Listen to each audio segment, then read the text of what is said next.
والصلاة والسلام على أشرف الأنبياء. اللهم علمنا ما جهلنا وذكرنا ما نسينا ويسر وتمم بالخير.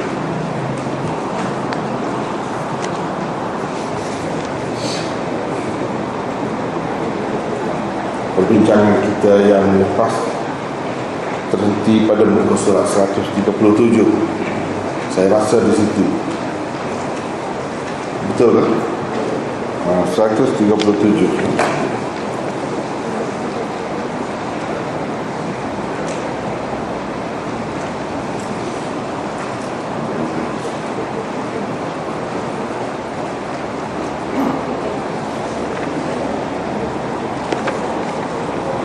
Imam Bukhari kemukakan beberapa ayat Al-Quran di sini untuk membuktikan adanya pertambahan, perkembangan iman itu.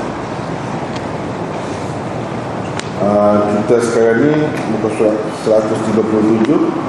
Ini terjemahan kepada ayat Al-Quran dari surah Taubah. Dari surah Taubah.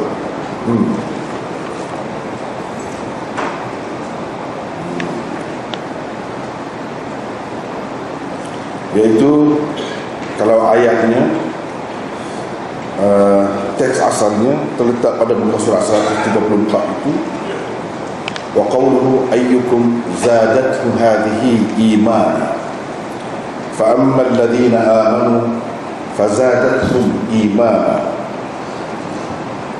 Bermaksud, siapakah di antara kamu yang bertambah imannya, yakni dengan turunnya surah ini. Kerana bagi orang-orang yang beriman, surah ini menambahkan lagi imannya. Di situ. Ini adalah terjemahan kepada ayat Al-Quran dari surah Taubah. Di situ ada satu nota kaki, nombor 91. Kita tengok nota kaki itu 91.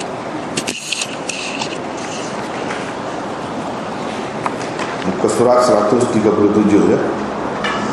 Pertambahan iman yang dimaksudkan di dalam ayat ini menurut tafsiran Imam Abu Hanifah ialah pertambahan iman para sahabat yang menerima sesuatu hukum atau perintah Allah yang sebelum itu hanya wujud dalam bentuk tulisan dan bacaan ayat-ayat Al-Quran sahaja, tetapi belum ditetapkan lagi kewajiban pelaksanaannya. Dalam arti kata yang lain, iman mereka tentang sesuatu hukum syariat itu sudah wujud semenjak ianya disebutkan di dalam Al-Quran, lalu bertambah selepas mereka menunaikannya sebaik sahaja ia difardukan.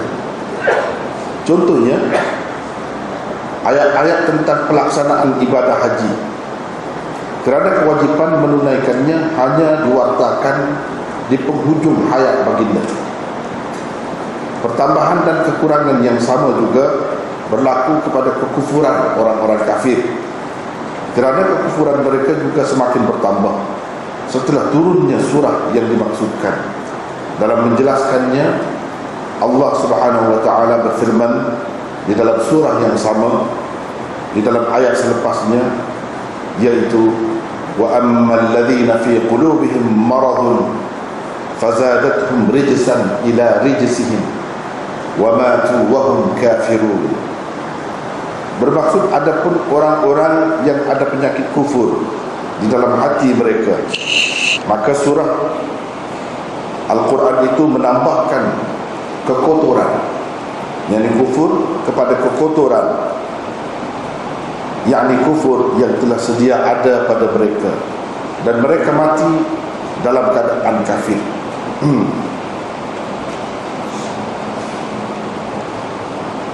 Jadi keimanan para sahabat yang belum sempat menunaikan rukun Islam yang kelima ini, kerana telah meninggal dunia lebih awal daripada tempoh pewartaan kefarduannya, dikira sebagai iman mujmal. yaitu iman secara kasar atau secara buruk. Namun iman secara mujmal seperti itu hanya berlaku di zaman Nabi SAW sahaja, lantaran pada ketika itu proses penetapan hukum-hukum syariat masih belum selesai. Jadi mengikut Imam Abu Hanifah, ayat ini berkait dengan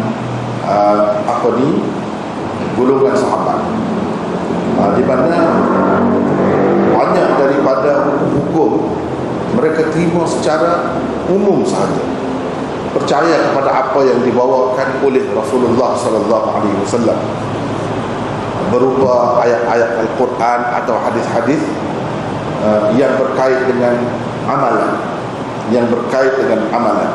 Jadi mereka terima secara umum, walaupun tak sampai masa lagi untuk melakukannya. Bahkan mereka tak sempat dengan sebab itu, dengan masa itu, tak sempat. Misalnya kerana meninggal dunia sebelum itu. Tapi apakah iman mereka itu tak sempurna? Tak sempurna? Jawabnya sudah sempurna. Setakat itu. Jadi inilah yang dikatakan iman mujmal. Ada iman mufassal, iman secara terperinci. Ada iman secara mujmal, ada secara umum, secara kasar. Yaitu apabila seseorang itu masuk Islam, terima, dan dia yakin akan menurut segala apa yang dibawa oleh Nabi SAW secara umum. Jadi benda itu tak ada lagi, kemudiannya baru ada. Jadi iman yang seperti ini sah juga.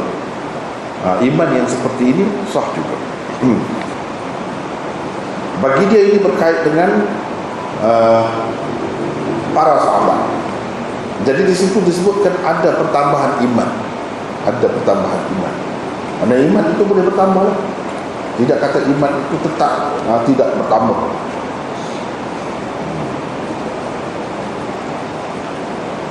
Kemudian seterusnya, golongan munafik berkata, ini juga terjemahan kepada ayat Quran yang disebutkan oleh Imam Bukhari di dalam tajuk bab ini, yaitu fakhshawhum fazadahum imana.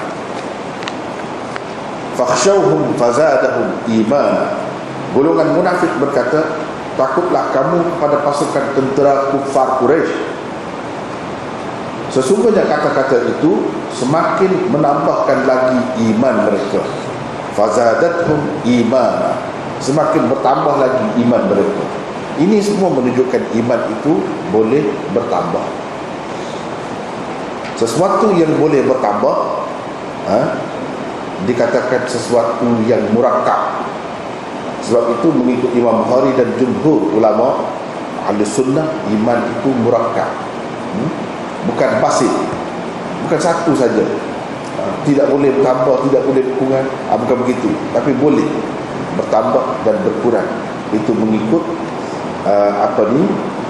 jumhur ahli sunnah wal jamaah. Berbeza dengan pendapat murji'ah, iman itu tetap tak berubah, macam mana-mana pun sama saja. Jadi Imam Bukhari nak menolak pendapat golongan-golongan sesat itulah dengan mengatakan, cuba tengok ayat Al-Quran ini. Bukankah dalam ayat ini mengatakan mereka kata-kata itu semakin menambahkan lagi iman mereka? Jadi ini ada makna bertambah lah. Bertambah tu dengan apa? Dengan tindakan mereka, bukan nak lari daripada perang itu, tapi semakin tinggi, semakin marah ke hadapan. Itulah bukti pertambahan iman mereka.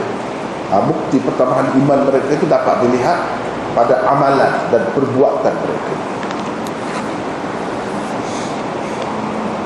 Seterusnya, tidaklah menambahkan kepada mereka melainkan keimanan dan penyerahan. Ini di dalam surah Al-Ahzab ayat ke-22, yaitu teksnya, wa ma zadahum illa imanan wa taslima. Pada muka surah 134. Ini juga ayat Al-Quran. Dan Imam Bukhari kemukakan ayat ini dengan maksud membuktikan bahawa ada pertambahan iman. Ada pertambahan iman. Tidaklah menambahkan kepada mereka melainkan keimanan dan penyerahan. Habis bahagian ayat-ayat Al-Quran. Imam Bukhari cuba kemukakan dalil-dalil, bukti-bukti dalam bentuk yang lain pula. Dalam bentuk yang lain pula, menunjukkan iman itu ada bertambah dan berkurang. Kasih kerana Allah dan benci kerana Allah adalah sebahagian daripada iman. Ini bukan ayat Al-Quran, bukan ayat Al-Quran. Yang asalnya wal hubbu fillah, al hubbu fillah wal bughdu fillah minal iman. Ini bukan ayat Al-Quran. Kasih kerana Allah dan benci kerana Allah adalah sebahagian daripada iman. Di situ ada nota 92. Jadi Imam Bukhari ni kita kena jelaslah, mungkin yang sudah biasa tu dia sudah tahu cara Imam Bukhari. Yang tak biasa lagi kadang-kadang halus sangat, seni sangat cara dia menyimpulkan sesuatu daripada Al-Quran ataupun daripada Al-Hadis. Kita kena perhati dengan baik, dengan cermat, dengan teliti, baru kita nampak cara dia berdalil itu.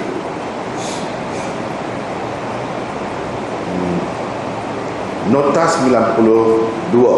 Ungkapan ini adalah mafhum, bukan lafaz, mafhum daripada sekian banyak hadis-hadis Rasulullah sallallahu alaihi wasallam. Maknanya memang benar dan sahih, tetapi kesemuanya bukan dengan lafaz yang dikemukakan oleh Bukhari di atas. Dalam hadis-hadis yang sebenarnya bukan macam itu lafaz.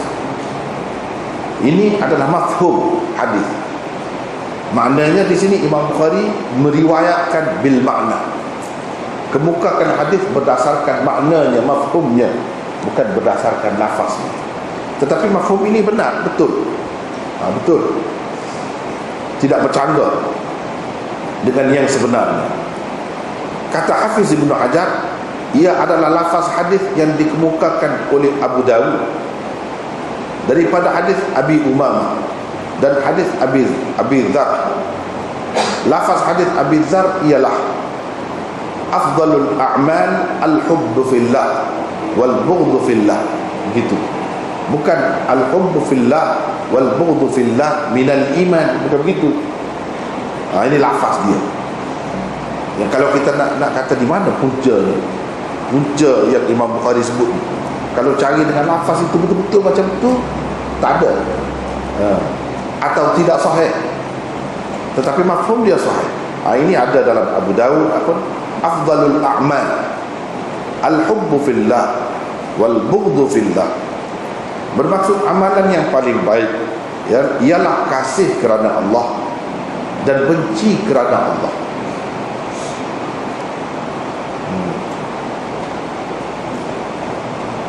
Lafaz hadis Abi Umamah ialah man ahabba lillah wa abghadha lillah wa a'ta lillah wa mana'a lillah faqad istakmala al-iman.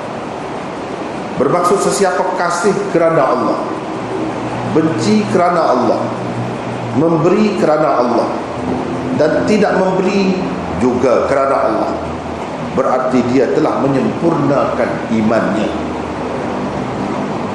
Itu lafaz ni. Bukan seperti yang Imam Bukhari sebut tu 100% macam tu, tapi mafhumnya ialah sama. Tirmizi meriwayatkan hadis Sahal bin Mu'adz bin Anas yang sama maknanya dengan hadis Abi Umamah tadi. Di dalam riwayat Ahmad ada tambahan wa ankaha lillah, bermaksud dan mengahwinkan kerana Allah.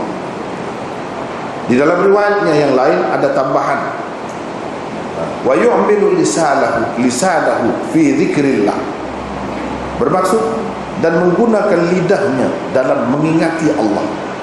Ahmad juga meriwayatkan daripada Amr bin Al-Jamuh dengan lafaz la yajidul abdu sarihal iman hatta yuhibba lillah wa yubghidha lillah. Bermaksud seseorang hamba tidak akan mendapat iman yang terang selagi ia tidak kasih kerana Allah dan benci kerana Allah. Lafaz hadis Al-Bazzar yang marfu' ialah awthaqu 'ural iman al-hubbu fillah wal bughdhu fillah.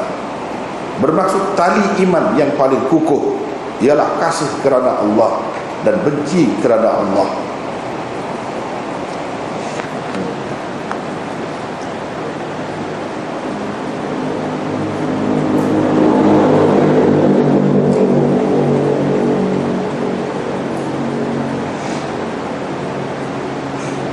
Jadi itulah lafaz hadis yang sebenar yang ada di dalam hadis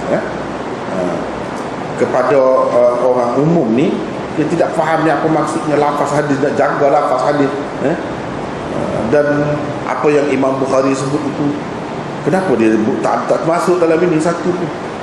Dia ambil mafhum, intipati daripada semua ni, itulah dia berkait dengan iman. Tapi kalau nak dikirakan dari segi lafaz asal, hadis itu bukan seperti yang Imam Bukhari sebut. Walaupun mafhumnya memang samalah dengan ini yang disebutkan ini. Baik. Ulasan penulis tentang hadis-hadis yang disebutkan oleh Hafiz Ibnu Hajar itu ialah riwayat Abu Daud daripada Abi Dzar tidak sahih. Jadi Hafiz Ibnu Hajar sebut setakat tadi, dia tidak sebut ini yang asal ini macam mana kedudukannya, tidak sebut. Jadi saya tambah supaya jelas kepada kita kenapa Imam Bukhari tak bawa yang itu, kenapa dibuat kesimpulan saja.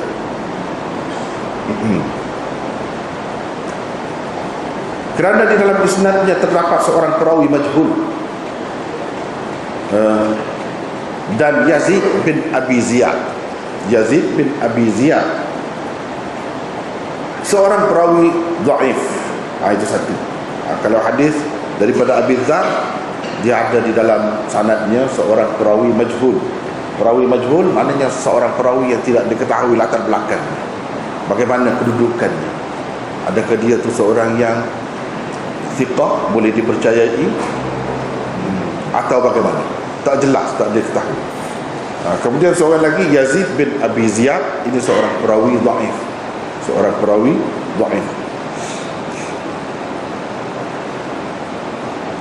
Hadis Abu Daud daripada Abi Umamah juga dipertikaikan kerana di dalam isnadnya ada Al-Qasim bin Abdurrahman Abu Abdurrahman Asy-Syami. Kata Al-Mundhiri, bukan seorang tokoh rijal hadis mendhaifkannya. Jadi maknanya saluran itu dhaif juga. Hadis Tirmizi daripada Mu'adz bin Anas dhaif. Daripada Mu'adz bin Anas dhaif. Imam Tirmizi sendiri mengatakan ia mungkar.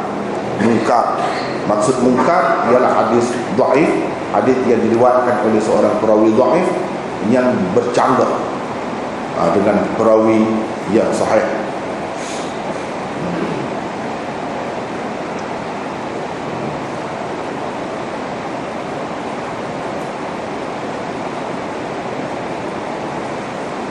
Pertamanya ialah Sahal bin Mu'adz. Selain itu di dalam isnadnya terdapat dua orang perawi yang dikatakan dhaif oleh sekian ramai tokoh rijal. Tokoh rijal ini maksudnya ialah kepada yang sudah faham tu tak apalah, dia sudah faham. Tapi kalau yang baru-baru belajar mungkin dia tak tahu apa tokoh rijal ini, iaitu tokoh yang mengkaji tentang perawi-perawi hadis.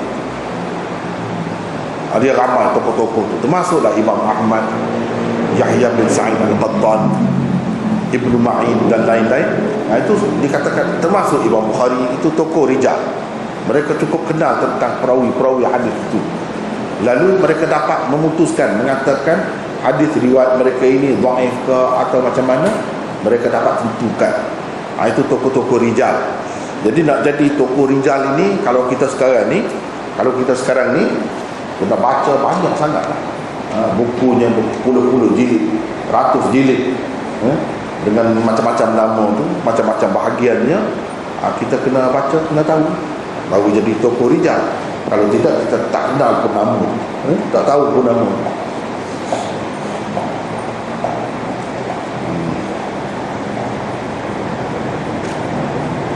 Pertamanya ialah Sahal bin Mu'ad. Yahya bin Ma'in mengatakan ia dhaif. Inilah yang ada dalam sanad. Sebab sesuatu hadis itu dikatakan dhaif, salah satu sebabnya ialah kerana di dalam sanadnya ada perawi dhaif, lalu dikatakan hadis itu dhaif. Tak kira dari sudut makna dia betul ke atau tidak, tak kira.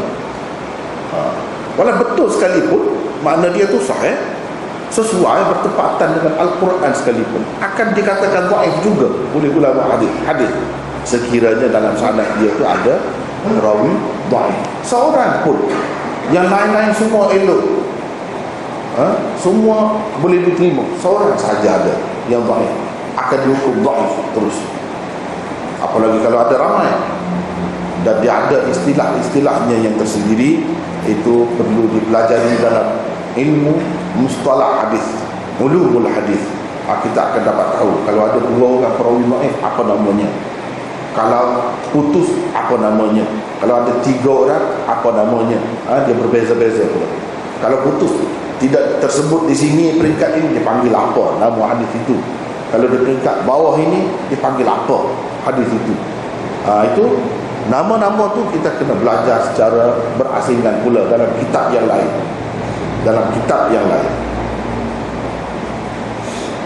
Abu Hatim Ar-Razi pula berkata, ia tidak boleh dijadikan hujjah. Tak boleh dijadikan hujjah. Maknanya untuk dijadikan hujjah dalam akidah, dalam hukum hakam, tak boleh terima riwayat dia, tak boleh terima.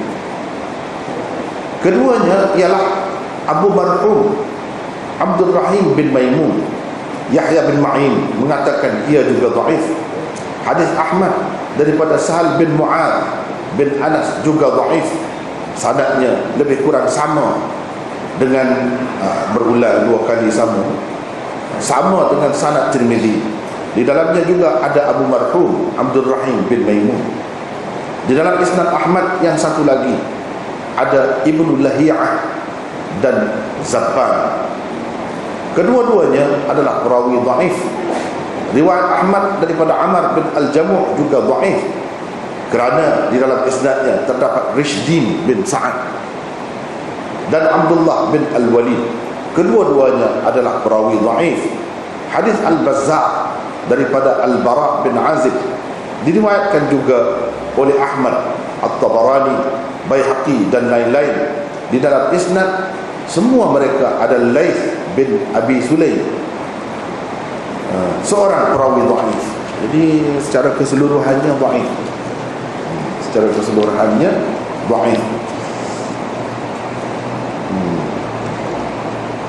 Jadi itu sebab Imam Bukhari tak kemukakan. Imam Bukhari tak kemukakan secara musnad. Mana dia tak kata haddatsana begini, dia masukkan di dalam tajuk bab, sudah isyarat tadi. Ada kemungkinan, bahawa ada kemungkinan hadis ini dhaif, tetapi mafhumnya betul. Dengan lafaz itu tak ada pun hadis dengan lafaz yang dikemukakan, tak ada. Ada dengan lafaz lain, semuanya dhaif, tetapi mafhumnya betul. Jadi boleh jadi sesuatu hadis itu dhaif, tetapi maknanya betul. Ada kalanya sesuatu hadis itu sahih, sanadnya, maknanya tak betul. Boleh jadi. Dia nak sahih itu bukan senang. Sahih dari semua sudut. Baru sahih betul-betul. Yang macam tu tinggilah kedudukan.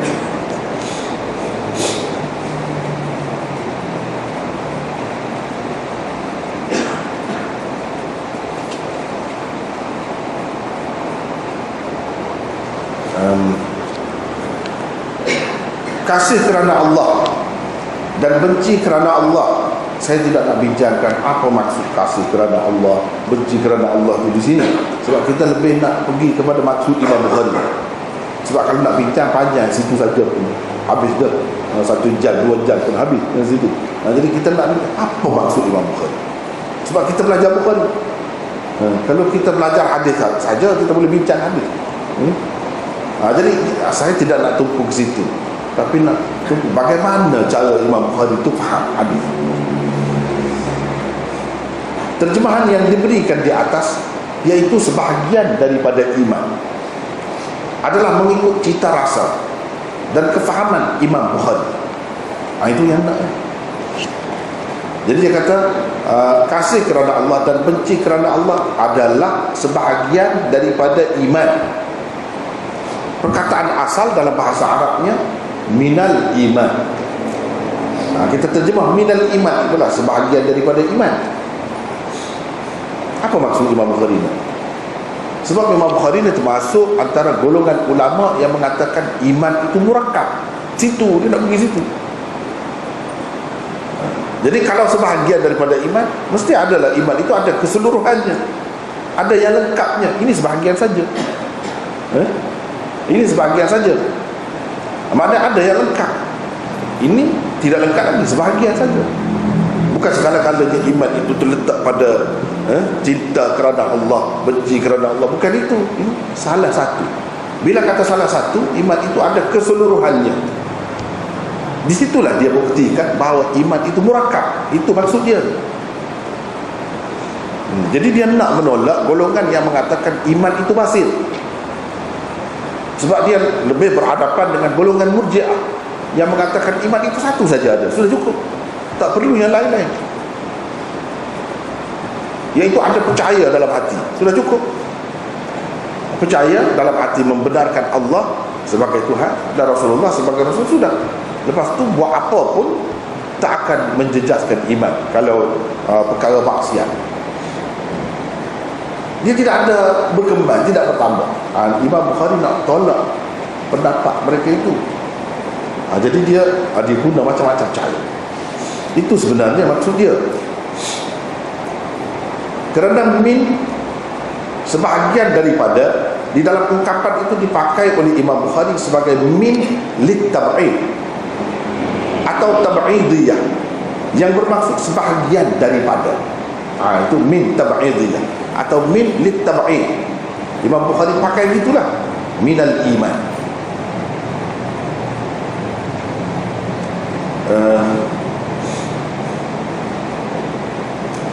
Ia secara tidak langsung memberi arti iman itu adalah suatu kul.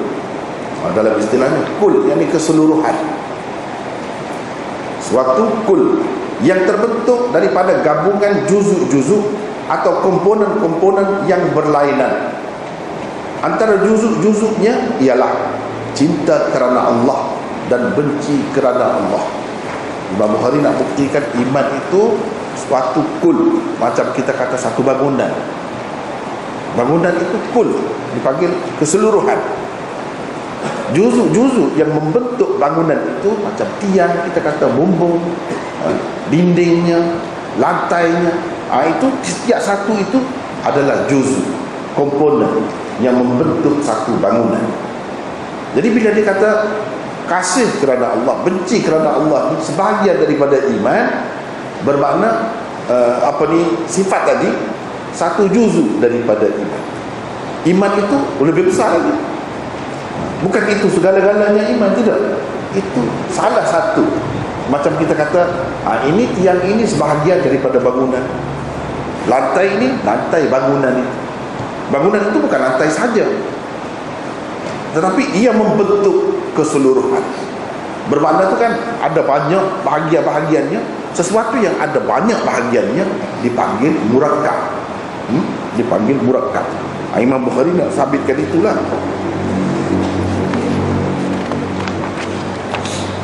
Kul adalah satu istilah ilmu mantik. Satu istilah ilmu mantik yang bermaksud suatu keseluruhan yang terdiri daripada gabungan komponen-komponen yang membentuknya. Sebaliknya jika ungkapan di atas, itu pada pandangan dia begitulah. Dia anggap min itu min tab'idiyah. Maka cinta kerana Allah, benci kerana Allah itu sebahagian satu juzuk daripada iman. Sebaliknya jika ungkapan di atas diterjemahkan mengikut fahaman ulama yang sependapat dengan Imam Abu Hanifah, sebab kita bincang ni di kalangan ahli sunnah sendiri pun ada perbezaan pendapat. Jadi iman itu fasik ke ataupun murakkab.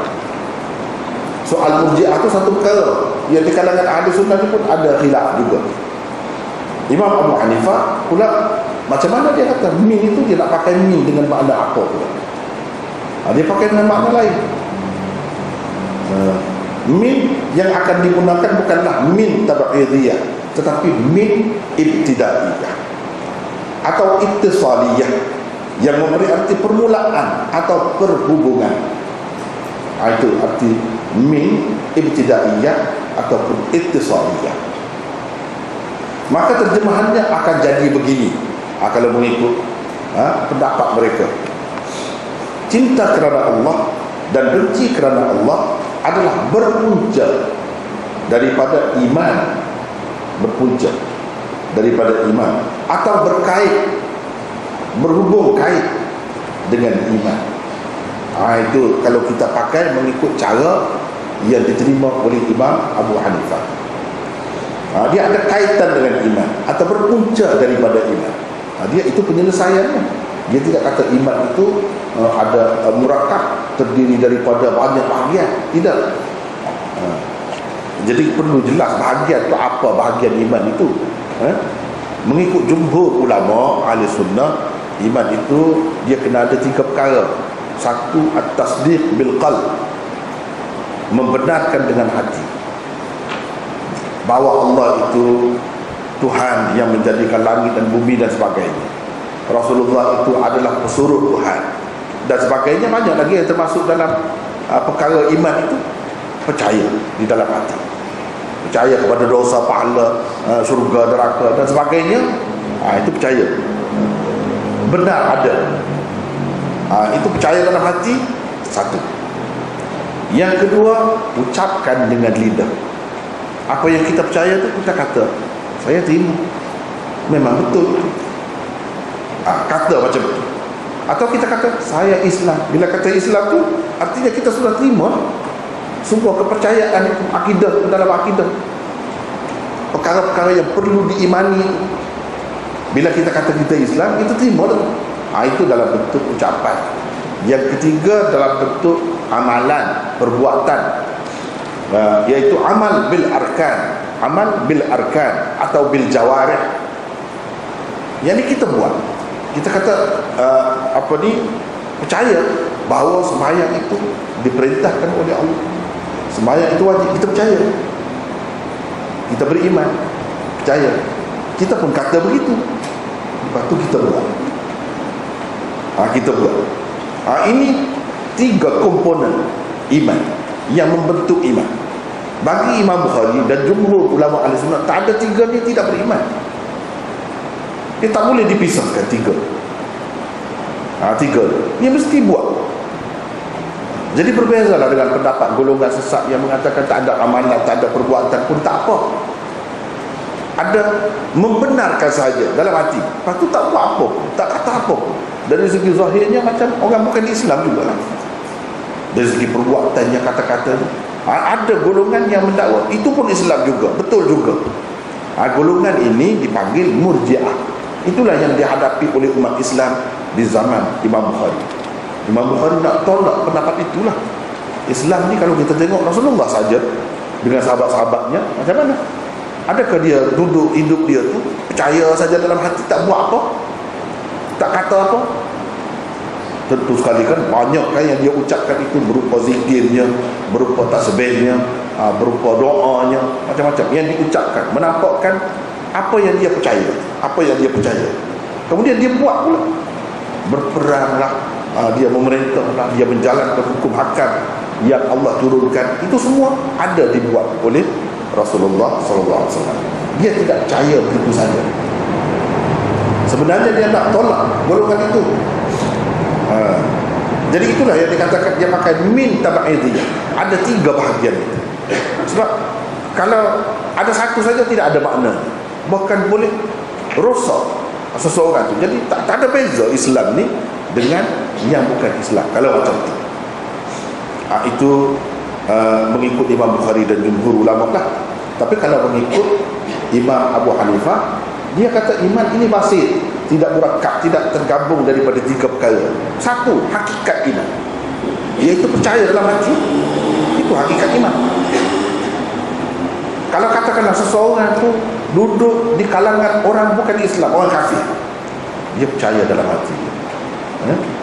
Dia tak berjumpa pun dengan orang Islam, tapi dia percaya, dia fikir sendiri, dia percaya dalam hati dia bahawa Islam ini benar, Allah ni sepatutnya satu, bukan Tuhan ni benar-benar patung, berhala dan sebagainya, bukan. Dia tolak semua. Dia tak ada siapa pun dengar dia kata macam apa yang dipercaya. Tak ada siapa pun. Dia tak ada buat apa pun. Dia tak ada buat apa pun. Ibadat-ibadat. Macam mana keadaan? Macam mana? Itu keadaan orang yang jauh daripada Islam. Apakah orang yang macam ni juga masuk dalam neraka, kekal buat selama-lamanya? Atau satu lagi golongan orang Islam, dia percaya semua ni dalam hati, tapi dia tidak buat, dia tidak kata. Jadi bagi Imam Abu Hanifah sudah ada iman, walaupun iman itu tidak sempurna. Jadi yang lain berupa ucapan dan perbuatan ini bukan hakikat yang membentuk iman. Dengan arti kalau tak ada ketiga-tiga itu tak ada iman. Bukan. Iman sudah ada, cuma hasil daripada iman itu tidak ada. Macam kita kata lampu lah. Lampu sudah ada, tapi tidak menyala. Dari segi faedahnya tak nampak lah, tapi lampu sudah ada. Bila sudah ada keyakinan dalam hati itu, kepercayaan itu, membenarkan Allah itu sudah ada, sudah beriman. Tetapi hasil dia tak ada. Itu saja. Jadi bagi dia bukan membentuk iman, tetapi menyempurnakan iman. Ucapan dan amalan itu menyempurnakan iman. Kalau ada pun boleh. Sebab itulah orang bisu misalnya, dia tak boleh kata. Orang yang keluh tak boleh kata apa. Jadi iman dia tak sah apa? Sebab dia tak ada ucapan. Semua kata sah. Semua orang yang kata iman itu terbentuk daripada ucapan juga, dia pun kata sah juga dalam keadaan itu. Jadi bagi mereka yang kena kata tu ialah orang yang boleh berkata-kata, tidak keluh, tidak bisu. Kalau bisu boleh, mereka pun kata begitu. Baik, kalau seseorang itu dia ada iman saja, dia tak sempat nak bersembahyang apa, dia baru Islam. Dia tak sempat nak buat apa-apa pun. Bagaimana? Dia masih mengatakan dia kafir pun? Tidak. Jadi di situ pun semua terima bahawa bila ada keyakinan tadi sudah beriman. Tak ada sebut amalan-amalan pun. Jadi mengikut Imam Abu Hanifah, amalan dan ucapan ini adalah penyempurna iman, bukan pembentuk iman. Jadi iman hakikatnya adalah satu saja, yaitu membenarkan dengan hati. Itu saja. Tapi dari segi amalannya, praktiknya, mereka pun sama juga dengan golongan yang pertama. Daripada segi mereka mengatakan kalau tak ada amalan ini, tak ada ucapan ini, tak sempurna juga Islam. Mereka pun dari segi kenyataannya tidak percaya dalam hati saja, seperti golongan Murji'ah. Cuma dari segi pembahagian itu saja berbeza. Jadi yang macam ni kita panggil basit. Iman itu basit bagi mereka. Imam Bukhari dan jumhur ulama mengatakan iman tidak basit, murakkab. Jadi mengikut dia lebih jelaslah di 3 perkara ni kena ada. 3 perkara ni kena ada, barulah ada iman itu. Dengan arti barulah berarti iman. Bagi Imam Abu Hanifah sebenarnya sudah ada iman, cuma penyempurnanya tidak ada. Penyempurnanya tidak ada. Kalau kita kata tanpa ketiga-tiga tu tak ada salah satunya, tak ada iman, bagaimana? Semua kata ada iman, cuma tak sempurna. Kalau kita kata tiga tu tiap-tiap satu daripadanya yang membentuk iman, dengan arti kalau satu tak ada iman, itu kalau kata macam itu tak betul. Tak ada siapa yang kata begitu. Orang yang mengatakan iman itu terdiri daripada 3 juzuk pun tak kata begitu juga. Jadi pada hakikatnya lebih kurang, sama. Jadi inilah yang saya selalu katakan. Saya selalu katakan dalam masalah usul akidah, dia ada usul, ada furuk juga. Ada usul, ada furuk. Ini masalah furuk lah. Setengah-setengah dia tak boleh terima apa yang saya kata. Kalau usul, akidah usul lah, tak ada boleh khilaf, kan mesti satu. Cuba tengok, tak ada khilaf. Kan ada khilaf ni. Kenapa mereka boleh khilaf? Sebab ini masih furuk lagi, walaupun akidah. Dan tak boleh satu sama lain menyesatkan atau mengkafirkan. Kedua-duanya adalah Islam, kedua-duanya adalah Ahlus Sunnah wal Jamaah. Kedua-duanya. Walaupun Imam Abu Hanifah mengatakan iman itu basit, hakikatnya satu saja, tetapi dia kata dalam amalan dia sendiri pun, dia ucapkan, dia amalkan sama juga. Cuma dia tak mahu kata iman itu murakkab. Sebab kalau iman itu murakkab dengan arti tak ada yang dua lagi, tak ada iman, itu tak betul. Tak betul. Tak ada siapa pun kata begitu. Adapun Murji'ah, dia kata tak perlu amalan itu, tak perlu ucapan itu. Dia lain. Dia pun kata iman itu basit juga, tapi amal tak perlu. Tak ada kena-mengena kita masuk surga, masuk neraka dengan amalan. Adapun Imam Abu Hanifah dan orang-orang yang sependapat dengannya, dia kata ada kena-mengena. Kena-mengena masuk neraka kalau tak sembahyang. Dia kata begitu juga. Jadi dari segi amalan pun mereka bersungguh juga. Bahkan kalau kita tengok dari segi amalan ini, mereka lebih kuat lagi daripada orang lain. Sebab banyak sembahyang yang orang lain kata sunat, dia kata wajib. Witir itu wajib. Sebab itu orang dia kuat sembahyang. Cuba tengok orang yang ikut aliran mazhab Hanafi kuat sembahyang. Maknanya mereka tak tinggalkan amalan. Cuma mereka sama dari sudut Murji'ah itu, dari segi mengatakan hakikat iman itu basit. Itu saja. Sebab itulah mereka ni dipanggil Murji'ah Ahlus Sunnah. Oleh pengarang kitab-kitab firaq macam Asy-Syahristani dalam Al-Milal wan Nihal, dia kata Murji'ah terbahagi kepada dua. Murji'ah yang sesat, satu lagi Murji'ah yang benar, yang betul. Itu Murji'ah Ahlus Sunnah. Kalau nak sebutlah, ataupun tak payah sebutlah, Ahlus Sunnah saja. Ahlus Sunnah. Oleh kerana ada keserupaan itu, sekali imbas nampak macam serupa, sebab itu dikatakan Murji'ah. Tapi yang sebenarnya tak payah guna istilah itu. Ini sama saja.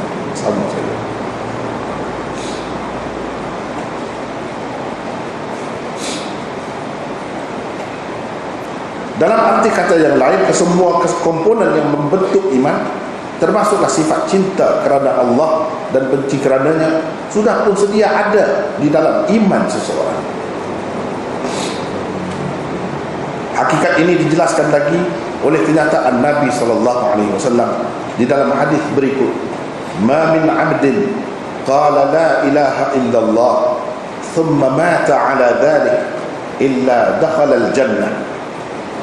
Bermaksud tidak ada seorang pun hamba di sini maksudnya manusia, yang mengucap la ilaha illallah, tiada Tuhan melainkan Allah, kemudian dia meninggal dunia atas ucapan itu, melainkan masuk surgalah dia, walaupun tak sempat buat apa pun, tak sempat bersembahyang sekalipun, tak sempat berpuasa satu kali bulan Ramadan pun tak pernah. Nah, dan Nabi SAW kata begini, semua terima. Tetapi maksud la ilaha illallah yang dia kata tu apa maksudnya? Dia sudah terima apa-apa saja daripada Allah, daripada Rasulnya, dia akan buatlah kira-kira. Cuma dia tak sempat nak buat. Sebab itulah sudah terkandung di dalam itu, kata-kata itu sudah terkandung. Segala amalan, segala ucapan, segala perbuatan sudah terkandung dalam itu.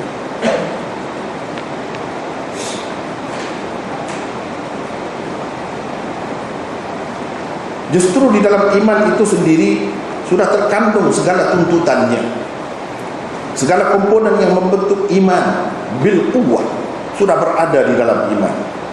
Walaupun bil fi'li, si mati belum sempat mengerjakan apa-apa amalan kebajikan. Bil quwwah dalam istilah ilmu mantiq berarti bakat, potensi atau kemampuan semula jadi yang sedia ada pada sesuatu atau seseorang yang belum muncul sebelum tiba masanya. Itu bil quwwah. Dalam iman itu sudah ada bil quwwahnya, bahawa dia akan kena buat haji. Ini kepada sahabat dulu, seperti yang kita sebutkan tadi, haji ini bukan daripada awal lagi. Ketika di Mekah tak ada lagi hukum wajib haji yang di Madinah pun di peringkat awal tak ada lagi. Tapi sahabat-sahabat yang beriman itu dalam iman dia sudah ada. Kalau kata apa sahaja pun difardukan oleh Allah ke atas kita, kita akan lakukan. Cuma belum, oleh kerana belum sampai masanya, ini tak ada buatlah, tak adalah amalan itu. Tetapi bil quwwah, yang ini dari segi potensi penerimaan di dalam hati itu sudah ada, sudah lama ada, sudah diterima dah. Jadi la ilaha illallah itu mesti mengandungi makna yang macam itu. Jangan la ilaha illallah saja, tetapi la ilaha illallah dengan segala tuntutan la ilaha illallah kita akan buat. Itu makna beriman sebenarnya, walaupun tak ada amalan lagi, tetapi dalam istilahnya dipanggil bil quwwah sudah ada. Bila sudah ada, memadai, sudah ada, cukup. Kalau dia mati dalam keadaan itu pun mati dalam keadaan beriman, walaupun tak ada melakukan apa-apa, Allah akan masukkan dia ke dalam syurga. Contohnya sebutir biji rambutan atau biji durian dan sebagainya sama. Bil quwwah atau berdasarkan potensi semula jadinya sudah pun mengandungi sepohon rambutan yang sempurna. Jadi bila kita tengok biji itu, kita kata ini, saya nampak satu pokok rambutan yang lengkap dengan daunnya, dengan batangnya, dengan apa, hakikat yang akan terjadi sekiranya diteruskan, sekiranya dia tidak hancur sebelum itu. Begitulah juga keadaan orang yang beriman. Bila dia kata la ilaha illallah, dalam la ilaha illallah terkandung segala-galanya. Jadi dia terima haji, dia terima puasa, dia terima untuk bagi zakat dan sebagainya, sudah ada. Cuma oleh kerana belum sampai masa dia, tak keluar, tak nyata. Tapi secara dasarnya sudah ada. Sudah ada. Macam kita sekarang ni, yang sudah beriman, yang sudah berpuasa tahun lepas, sudah berpuasa, tahun depan tak puasa lagi, tak datang lagi masa dia. Tapi kita sudah dalam hati kita terima kan, bahawa kalau bulan puasa nanti kita nak puasa, kita tak buat lagi, tapi hati kita sudah kata begitu. Itu makna keyakinan yang sebenar. Itulah makna iman. Jadi orang yang kata la ilaha illallah dengan makna dia akan melakukan segala-gala tuntutan, Muhammad Rasulullah akan melakukan segala-gala tuntutan. Itu sudah sempurna, sudah sempurna. Andai kata dia mati sebelum dapat buat itu, dia beriman, dan dia dapat surga. Bil fi'li pula dalam istilah ilmu mantiq, ilmu logik, berarti bakat, potensi, kemampuan atau tindakan semula jadi yang sedang ada pada sesuatu atau seseorang dalam kenyataan atau pada masa sekarang. Contohnya ialah kemampuan menulis pada seseorang yang memang sedang menulis. Itu bil fi'li. Bil fi'li adalah istilahnya begitulah. Jadi tidak semestinya seseorang itu dalam melakukan tuntutan Islam ini bil fi'li dia melakukannya. Tak mesti. Mana bil fi'li dia melakukannya, tengah melakukannya, tidak begitu. Asalkan ada bil quwwah, yakni dalam jiwa dia tu ada nak buat, memang yakin nak buat, itu sudah memadai. Kalau dia tak sampai kepada masa dia untuk buat, dia mati dalam keadaan iman yang sempurna. Tidak kata dah dia tak sempat buat, tak sempurna, tidak. Sebab keyakinan dia memang nak buat, cuma dia tak sampai kepada tahap itu. Yang sempat buat tu sempatlah, Memang dia sedang buat. Kita kata begitulah keadaan orang yang beriman, orang Islam yang sebenar.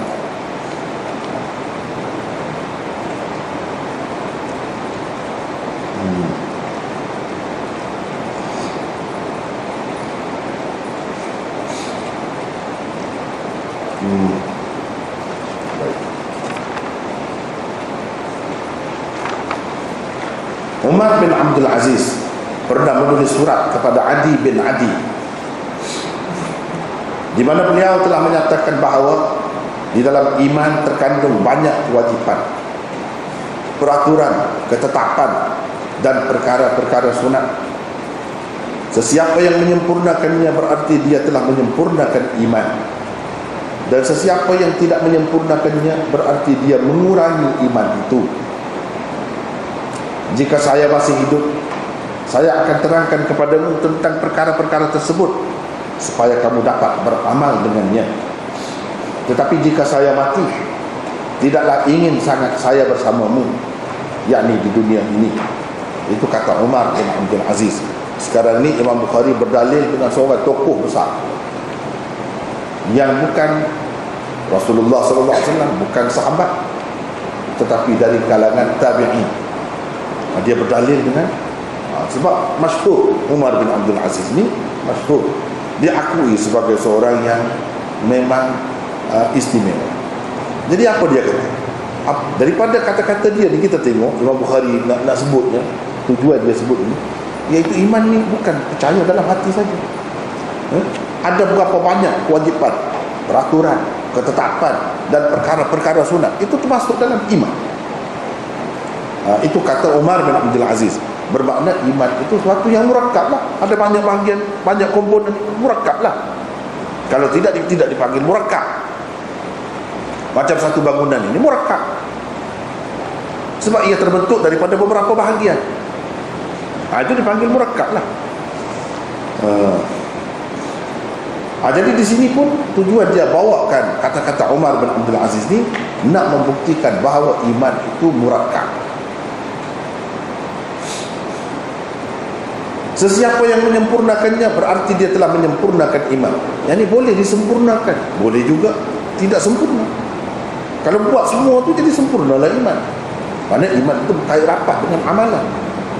Bukan iman ini kosong daripada amalan, seperti kata Murji'ah tu. Dia nak ke situ, sebenarnya pergi ke situ Imam Bukhari. Tapi dia tak sebut, ke mana sebut? Dia tak pernah sebut Murji'ah. Cara dia sangat halus. Siapa sasaran sebenarnya yang dia tembak tu siapa? Kalau kita baca begini tak nampak. Yang dia tembaknya golongan Murji'ah. Sebab mereka kata amalan ni tak perlu. Cuba tengok orang yang diakui oleh umat, apa katanya? Iman ni terbentuk daripada amalan. Amalan-amalan. Dan boleh sempurna iman ni dengan amalan-amalan itu. Kalau kita kurangkan amalan atau kita tak buat, dia jadi kurang, dia jadi tidak sempurna. Bahkan kalau sebaliknya, kalau kita buat, kita lakukan amalan-amalan yang berdosa, yang salah, dia akan membawa kita kepada neraka. Bukan sekadar kurang, bawa kepada neraka, masuk neraka. Itu menunjukkan iman itu ada lebih, ada kurang. Dan iman tidak boleh menyelamatkan sesiapa pun. Kalau dia tak ada amalan, tak ada juzuk itu, bahagian itu tak ada, dia boleh masuk neraka. Itulah Imam Bukhari nak buktikan di sini.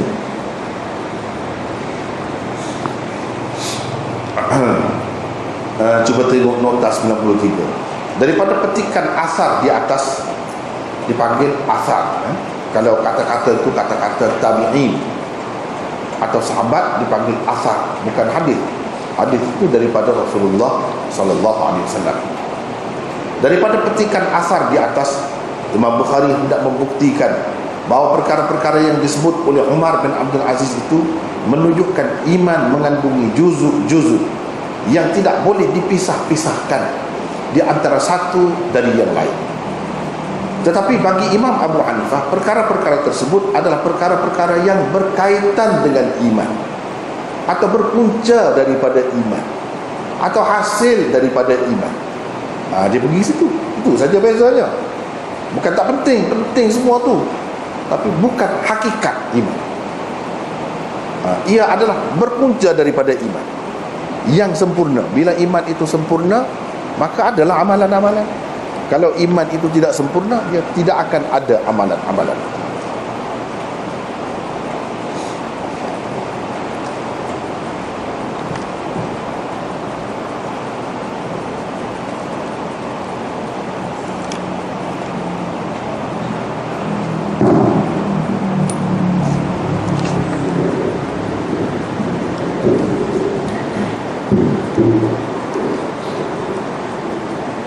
Ia bagi dia, ia bukan sebagai sebahagian daripada juzuk iman.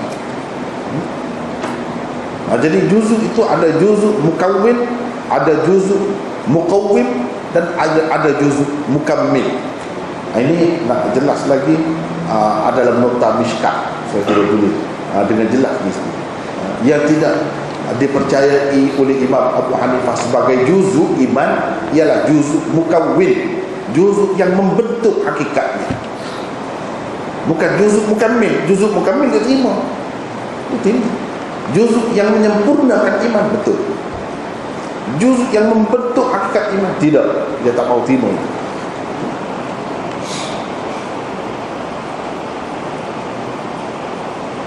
Perkataan syara'i' di sini berarti peraturan-peraturan yang berkait dengan kepercayaan atau akidah.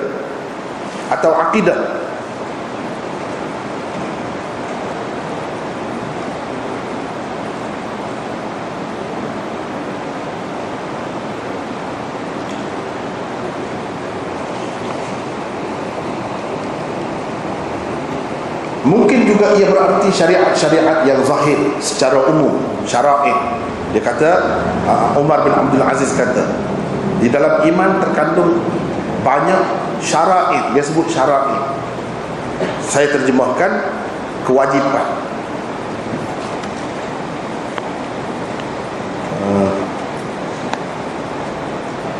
Mungkin juga ia berarti syariat-syariat yang zahir secara umum. Perkataan hudud pula ditafsirkan dengan 3 pengertian. Satu, ketetapan-ketetapan yang saya terjemahkan, peraturan, ketetapan itu. Ini beberapa makna bagi perkataan hudud itu. Ketetapan-ketetapan ataupun batasan-batasan yang ditentukan oleh Allah berupa panduan agamanya. Yang kedua, hukum-hukum Allah yang dilarang kita mencerobohinya, itu pun hududullah juga. Seperti di dalam ayat di bawah ini, tilka hududullah fala ta'taduha wa man yata'adda hududallah fa ulaika humudz zalimun. Bermaksud itulah hukum-hukum Allah, maka janganlah kamu melanggarnya. Barang siapa yang melanggar hukum-hukum Allah, mereka itulah orang-orang yang zalim. Yang ketiga, hukum hudud bagi penjenayah sebagaimana yang disebutkan di dalam Al-Quran. Manakala perkataan sunnah pula itu antara makna hudud, makna hudud. Sunnah pula sunan, dia sebut sunan. Pula berarti satu, tuntutan-tuntutan yang tidak diwajibkan. Tuntutan juga tapi tidak diwajibkan. Satu. Yang kedua, peraturan-peraturan secara umum seperti erti syara'i' juga. Menurut tafsiran yang lain pula, syara'i' berarti ketentuan yang ditetapkan oleh Allah di dalam Al-Quran. Sementara sunan ialah ketentuan yang ditetapkan oleh Nabi SAW di dalam hadis-hadis. Ikutlah kita nak pakai yang mana pun, mana dia tu, dia ada kaitan dengan iman. Itu Imam Bukhari nak cerita ni. Dia ada kaitan rapat dengan iman, tak dapat kita pisahkan. Bila kita beriman, kita kena terima semua. Sama ada berupa kewajipan ke, perkara yang sunat ke, kena terima. Cuma yang sunat tu kalau kita tak buat, kita tak berdosa. Tapi kita tak boleh pelekeh. Kita pelekeh yang sunat pun tak boleh. Itu boleh rosak juga akidah. Bukan akidah ni boleh rosak kerana kita mempertikaikan atau kita memandang remeh terhadap yang fardu-fardu itu. Bukan itu saja. Yang sunat pun tak boleh. Cuma yang sunat ni kalau kita tak buat, tak berdosa, itu saja. Tapi kita kena terima, kena percaya. Ini sunnah, ini Nabi ada buat, saya malas, Tak apa, saya malas. Saya ni jadi lemah, saya tak terbuat benda ni. Tapi kena terima. Itu tuntutan iman semua. Orang yang beriman dia akan terima semua. Yang sunat ke, yang fardu ke, hududullah yang macam mana, syariat, dia terima semua. Cuma dari segi nak buat tak buat itu bergantung kepada kekuatan seseorang. Semakin seseorang itu mengikatkan dirinya dengan segala tuntutan agama ni, berupa peraturan, ketetapan, kewajipan, sunat dan sebagainya, akan semakin sempurnalah dia, iman dia. Kalau semakin kurang, mana semakin lemahlah iman. Dia ada kaitan rapat. Itulah yang Imam Bukhari nak ceritakan.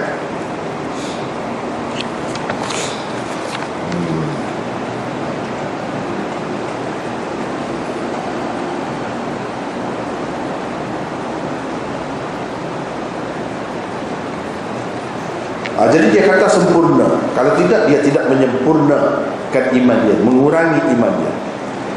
Nota 94. Dari satu sudut, kenyataan Umar bin Abdul Aziz ini kelihatan lebih memihak kepada pegangan Imam Abu Hanifah, yang berpendapat bahawa perkara-perkara tersebut hanyalah berperanan sebagai penyempurna kepada iman sahaja, bukannya sebagai sebahagian daripada iman, yakni sebahagian daripada yang membentuk hakikat iman itu. Namun dari sudut yang lain pula, ia juga tidak bercanggah dengan pendapat Imam Bukhari yang mengatakan amalan-amalan tersebut meninggalkan kesan dan berperanan dalam pertumbuhan dan pertambahan iman. Kenyataan beliau itu juga boleh difahami bermaksud amalan-amalan tersebut adalah tuntutan iman, bukan iman itu sendiri yang hanya berarti membenarkan dengan hati semata-mata. Ada kemungkinan, tapi Imam Bukhari faham ini sesuai dengan pendapat dia, Umar bin Abdul Aziz. Orang-orang yang sependapat dengan Imam Abu Hanifah, dia kata tak ada bercanggah dengan kita pun terima juga, tapi ini sebagai penyempurna iman. Itulah asasnya, sebagai penyempurna iman. Itu perbezaannya, walaupun nampak hebat, tapi sebenarnya hakikatnya tidak ada, sama saja. Dari segi semuanya mengatakan amalan, ucapan, apa semuanya ada kesan terhadap ini, ada kesan, sama ada baik atau buruk, ada kesan. Tidak kata tak ada kesan. Sekali lagi saya nak ingatkan, saya tidak bincangkan yang tadi, kasih kerana Allah, benci kerana Allah. Saya panjang lebar sebab kita baca kitab Bukhari ini, satu perkara yang kena ingat. Jadi kalau kita nak turun, sedangkan dia tinggi sangat, kita nak turun jadi tak baca kitab dia, baik baca kitab lain. Kalau nak tahu yang lain, kena kitab lain. Kalau kitab dia nak inilah, beginilah. Kalau kita rasa gaya sikit, naik tinggi sana, tak apalah, kena sabarlah. Kalau kita rasa genun, kadang-kadang tak faham, macam tak berpijak di bumi nyata kepada kita lah, kepada kita, sabar dulu, sabar. Sebab ini baru kita beriman. Jauh lagi nak habis. 2 jilid. Kalau dalam cetakan yang besar tu 2 jilid, macam-macam dia akan bincangkan. Dan semua ulama, semua tokoh-tokoh ahli fikir kata memang hebat. Kehebatan dia kita boleh tengok ni. Kita nak bincang yang ini, bukan nak bincang yang biasa-biasa yang ada dalam hadis tu. Kitab lain pun ada yang tu. Jadi kita sabar lah. Kita sabar. Berbanyak-banyak sabar.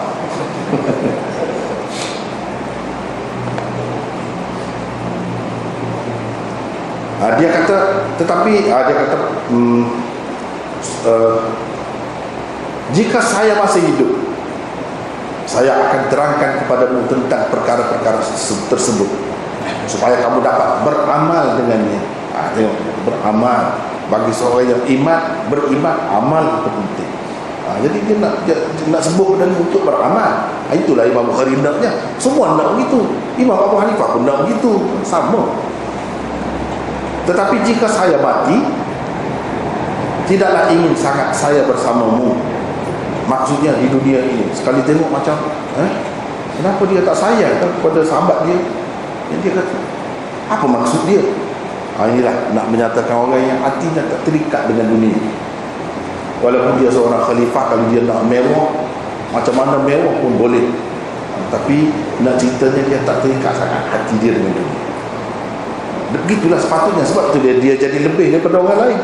Umar bin Abdul Aziz, itu nota 95. Kenyataan beliau ini menunjukkan kecintaannya kepada kehidupan di dunia yang fana ini, bersama-sama keluarga, saudara mara dan sahabat andai, tidak dapat mengatasi kerinduannya kepada kehidupan di akhirat.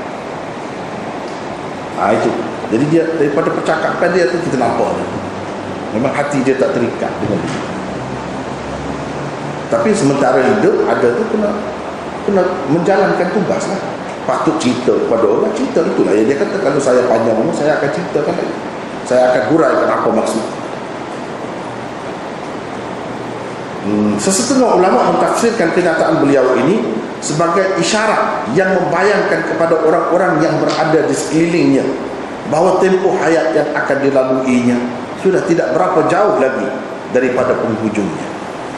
Jadi sudah ada isyarat tu. Dia ada rasa tak sedap lah, tak sihat.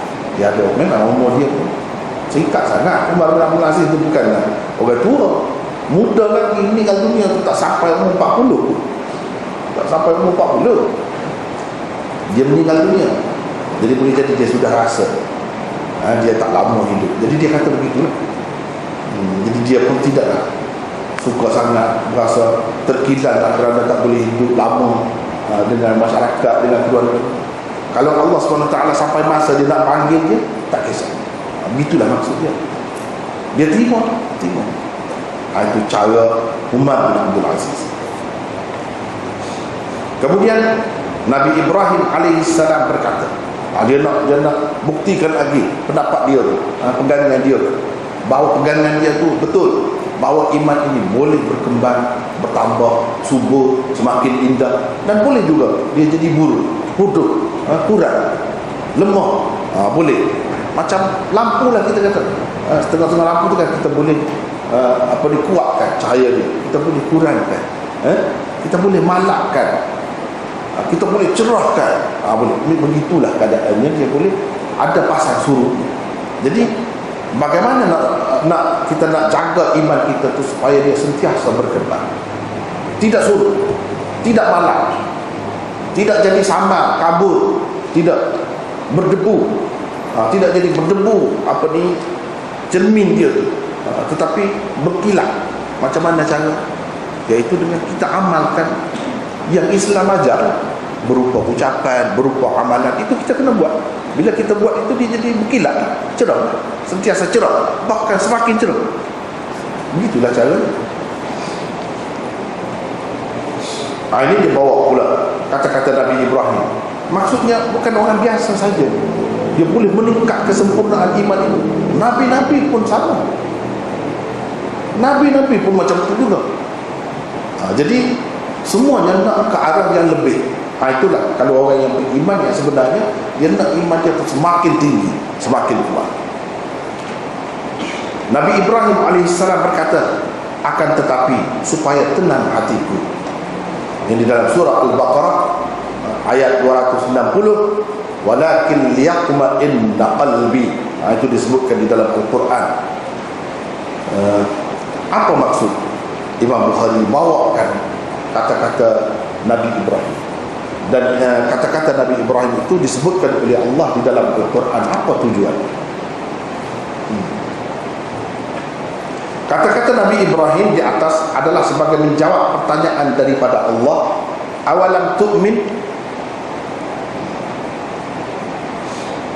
bermaksud adakah engkau tidak percaya? Dan Nabi Ibrahim pernah minta dengan Allah, biar Allah tunjukkan kepada dia bagaimana dia menghidupkan orang-orang yang sudah mati. Rabbi arini kaifa tuhyil mauta, tunjukkan kepadaku bagaimana kau menghidupkan orang-orang yang sudah mati, kan? Sudah jadi debu, sudah jadi tanah, tak tahu di mana kita lama-lama dalam bumi, ataupun kalau dibakar hancur, tak tahu di mana dah jadi debu dah. Bagaimana Allah menghidupkan orang yang sudah mati? Nabi Ibrahim tanya. Allah SWT kata, awalam tu'min, adakah kamu tak percaya? Dia kait dengan iman. Tu'min, kamu tak beriman, kamu tak percaya. Nabi Ibrahim kata, percaya bukan tak percaya, tetapi supaya tenang hati. Dengan aku melihat dengan mata kepala sendiri bagaimana dia pernah minta dengan Allah SWT, Allah SWT pun bagi. Gini-gini buat. Itu tersebut di dalam ayat yang sama sampai ke ujungnya. Kalau kita baca, tahulah. Cuma di sini yang diajukan kepada baginda, setelah baginda meminta agar Allah menunjukkan sendiri proses penghidupan semula orang-orang yang telah mati. Dalam arti kata yang lain, Nabi Ibrahim ingin meningkatkan imannya daripada peringkat ilmu yakin, daripada peringkat ilmu yakin. Apa ilmu yakin? Yaitu kepercayaan yang didapati seseorang, hasil daripada sumber-sumber maklumat yang meyakinkan.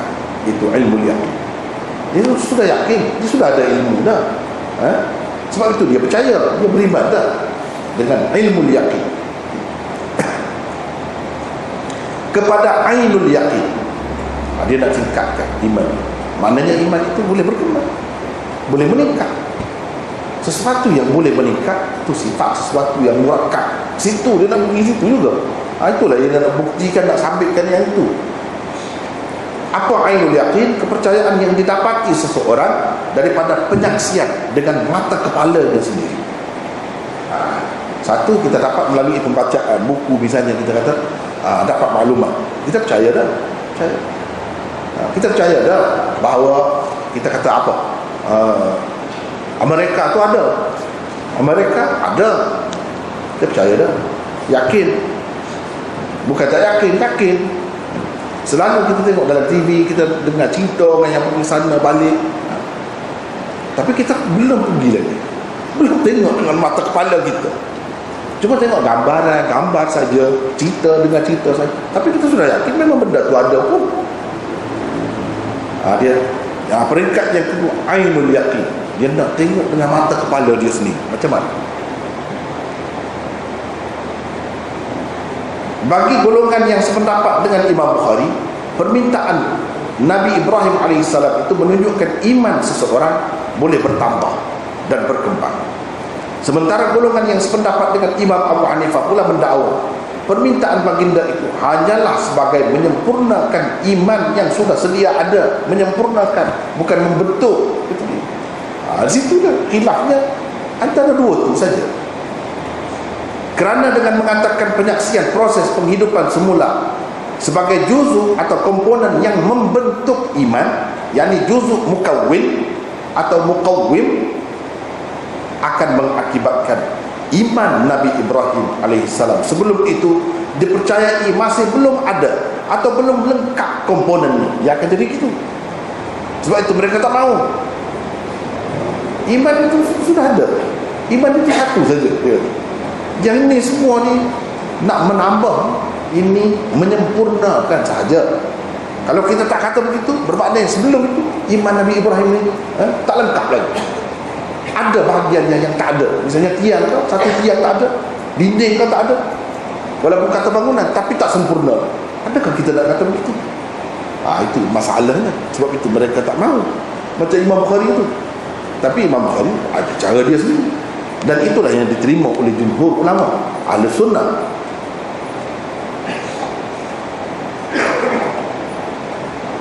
Kisah Nabi Ibrahim AS ini juga menunjukkan bahawa kita digalakkan terus mencari bahan atau sesuatu dalil dan bukti yang boleh menjadi penyebab kepada pertambahan iman.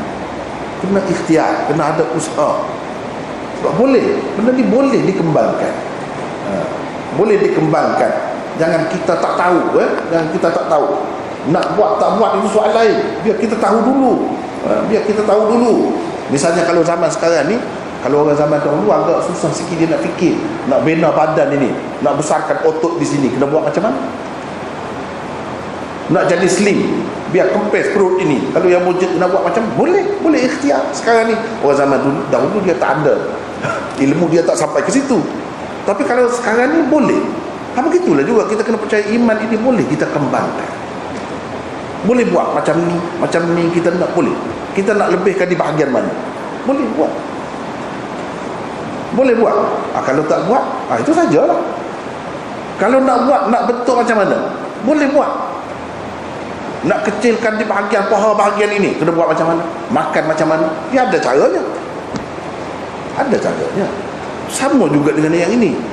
Kita kena tahu dulu boleh berkembang, boleh dibentuk, boleh dibentuk.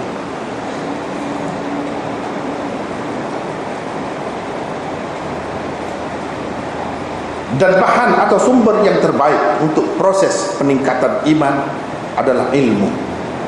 Itulah yang paling baik, yang hanya mampu diperolehi melalui pembelajaran. Salah satu cara pembelajaran yang paling mudah, efektif dan praktikal adalah dengan membaca. Kerana melalui pembacaan keimanan boleh meningkat kepada peringkat ilmu yakin, kepada ainul yakin, dan seterusnya kepada hakul yakin.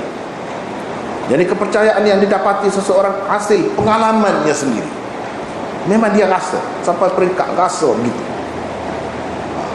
Dia boleh tingkatkan. Kalau kita tak belajar, tak tahulah. Kalau kita belajar dulu, lepas tu kita buat pula, dia boleh sampai ke peringkat itu.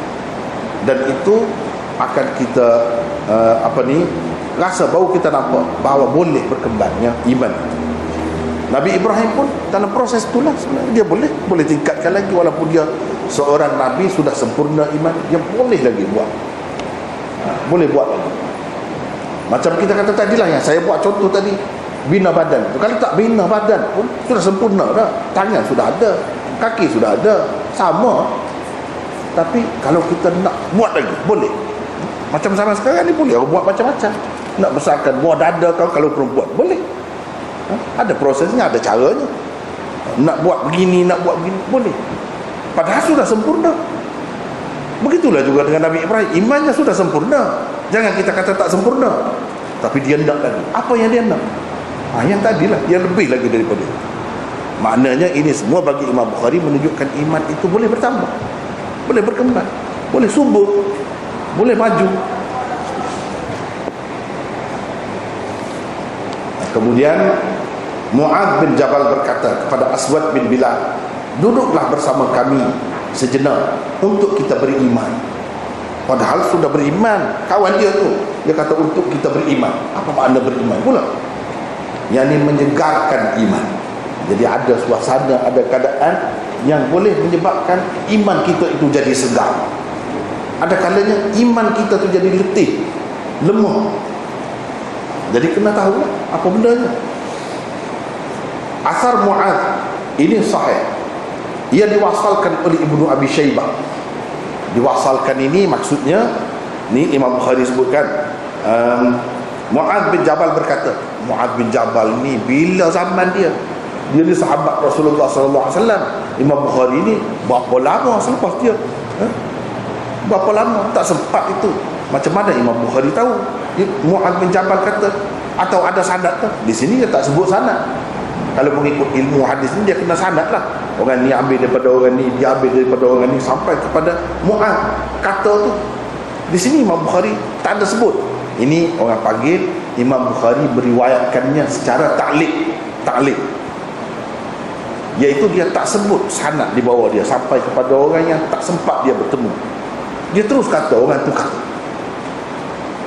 Jadi segala yang tersebut dalam kitab Sahih Bukhari ni, yang macam ni ta'liq dia ni, ulama-ulama kaji, cari di mana ada yang lengkap sana. Ada, dia dapati ada di dalam Musannaf Ibnu Abi Syaibah, lengkap sanadnya.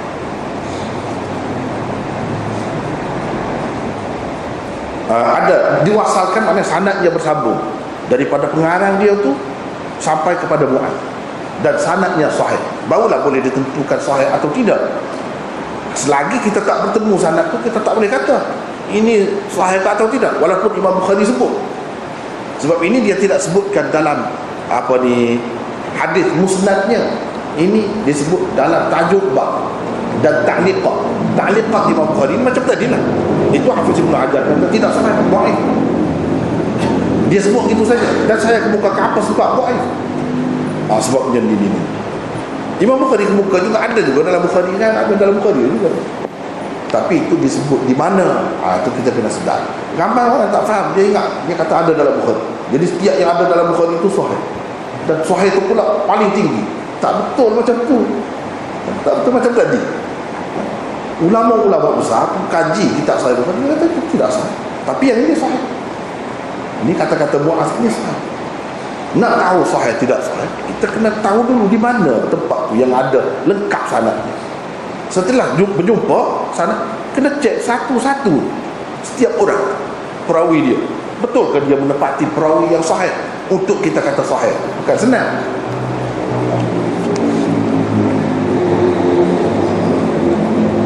Ia diwasalkan, maksudnya disebutkan sanadnya yang lengkap oleh Ibnu Abi Syaibah. Ibnu Abi Syaibah ni seorang ulama hadis besar. Imam Bukhari pun selalu dalam sanadnya ada Ibnu Abi Syaibah. Kadang-kadang disebut Abu Bakar sahaja. Abu Bakar tu dia lah, Abu Bakar Ibnu Abi Syaibah. Dia ada 3 beradik, semuanya alim. Tapi ini paling alim. Abu Bakar bin Abi Syaibah, Uthman bin Abi Syaibah, dan Ya'qub bin Abi Syaibah. Tapi yang paling alim ini dalam kitabnya Al-Musannaf. Kitab Al-Musannaf itu belasan jilid, ada dengan saya pun ada. Kalau sekarang ni, kalau orang yang guna internet itu dalam Maktabah Syamilah pun ada di situ. Dia sebut jilid-jilidnya, dia sebut. Dalam kitab Al-Musannaf ni lebihnya ialah dia banyak mengumpulkan asar sahabat dan tabi'in. Banyak dalam itu. Dan sanadnya lengkap. Jadi kita boleh tahulah ini sanad ini sahih atau dhaif, kita boleh cek. Sebab sanad dia lengkap. Itu kelebihannya. Ahmad dan Abu Ubaid Al-Qasim bin Sallam di dalam Kitabul Iman, Imam Ahmad pun ada sebut juga kata-kata Mu'adz ini di dalam musnadnya. Dan Abu Ubaid Al-Qasim bin Sallam ini salah seorang tokoh pakar ekonomi Islam di zamannya. Dia tulis Kitabul Amwal, tentang harta benda, tentang harta, hukum harta dalam Islam. Tak kira lah dari sudut mana pun, tebal kitab macam ni, tebalnya Kitabul Amwal.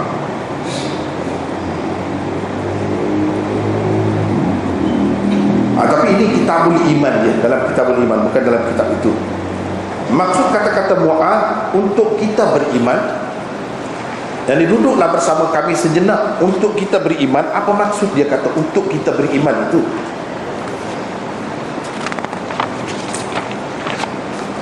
Ialah untuk kita menyegarkan iman. Untuk kita beriman maksudnya untuk kita menyegarkan iman atau meningkatkannya dengan berzikir dan membincangkan sesuatu yang ada kaitannya dengan iman. Itu maksudnya. Kita bincang, kita belajar, kita baca Quran, kita buat apa saja yang ada kaitan dengan peningkatan iman. Itu maksud kita beriman. Sebab nak kata dia ajak kawan dia tu mari beriman, kawan dia tu tidak Islam, tidak. Dia memang sudah Islam. Jadi ajak beriman itu di sini maksudnya ajak untuk menyegarkan, meningkatkan iman dengan macam-macam amalan lah. Jadi tengok, ada kaitan dengan amalan juga. Amalan itulah yang membuatkan iman ini jadi segar ataupun meningkat. Kalau tak ada, kalau duduk senyap saja, ada percaya saja dalam hati, tidak akan berkembang. Iman tidak akan meningkat, tidak akan subur. Ia subur dengan ucapan, kata sesuatu, tak buat, bukan pergi ke mana-mana pun, baca Quran saja, kata subhanallah, subhanallah, alhamdulillah, la ilaha illallah wahdahu la syarikalah, lahul mulku wa lahul hamdu, dan sebagainya. Ini ucapan semua tu. Ini semua ucapan, ucapan yang meningkat, ada kesan, bukan saja tu, kesan kepada iman kita di dalam dunia dan kesan untuk kehidupan kita di akhirat. Sebab itu Nabi SAW kata, sesiapa yang kata begini, subhanallah, satu pokok dalam surga untuk dia Tuhan jadikan. Bukan saja-saja. Jadi faedah dia pun banyaklah. Ini semua ada kaitan dengan iman. Tapi kalau tidak Islam, kata tak jadi apa, tak ada kesan. Tak ada kesan. Itu kesan iman itu Bukan setakat di dunia, tapi untuk kehidupan kita akan datang. Ada yang sebahagiannya Allah memang sedia dah. Ada yang berkait dengan amalan kita. Bila kita buat ada, bila kita buat ada. Kita tak sedar. Kita tak sedar. Yang satu mahligai untuk kita sedang mahu ada di dalam surga. Surga sudah ada. Pokok ini, halaman dan taman yang indah di kawasan-kawasan rumah kita, satu-satu ada sebab amalan kita tak sedar. Dalam hadis ada sebut itu. Itulah faedah amalan. Tapi ia berkaitan rapat dengan iman. Kalau tak ada iman, tak ada guna amal. Dia mesti kena ada itu dulu, asas dia dulu. Kalau tak ada asas itu, tak boleh. Jadi kalau kita niat betul macam mana pun, kalau tak ada asas itu, tak boleh. Dia mesti kena betul. Kalau kita saya nak balik ke Kelantan, kena naik kapal terbang yang bawa Kelantan lah. Jangan yang bawa ke Johor. Biar betul perjalanan itu. Kena ada tiket dulu. Tiketnya la ilaha illallah lah. Kalau untuk iman ni. Kalau untuk dunia, tiket tu baru boleh. Dan naik tu naik betul. Yang pergi ke sana jangan pergi ke lain. Kalau pergi ke lain naik juga, tapi pergi ke lain, tak sampai kepada maksudnya. Jadi itulah yang penting sangat perbincangan tentang iman. Sebab ia menentukan destinasi kita, sampai ke tidak kita ke sana. Bukan sekadar hidup dalam dunia saja. Dalam dunia ni akan berakhir, tak tahu bila. Tak tahu bila. Kalau kata panjang umur macam mana pun, berakhir juga. Lepas tu macam mana? Kemana nak pergi? Itu yang soalnya. Kemana nak pergi?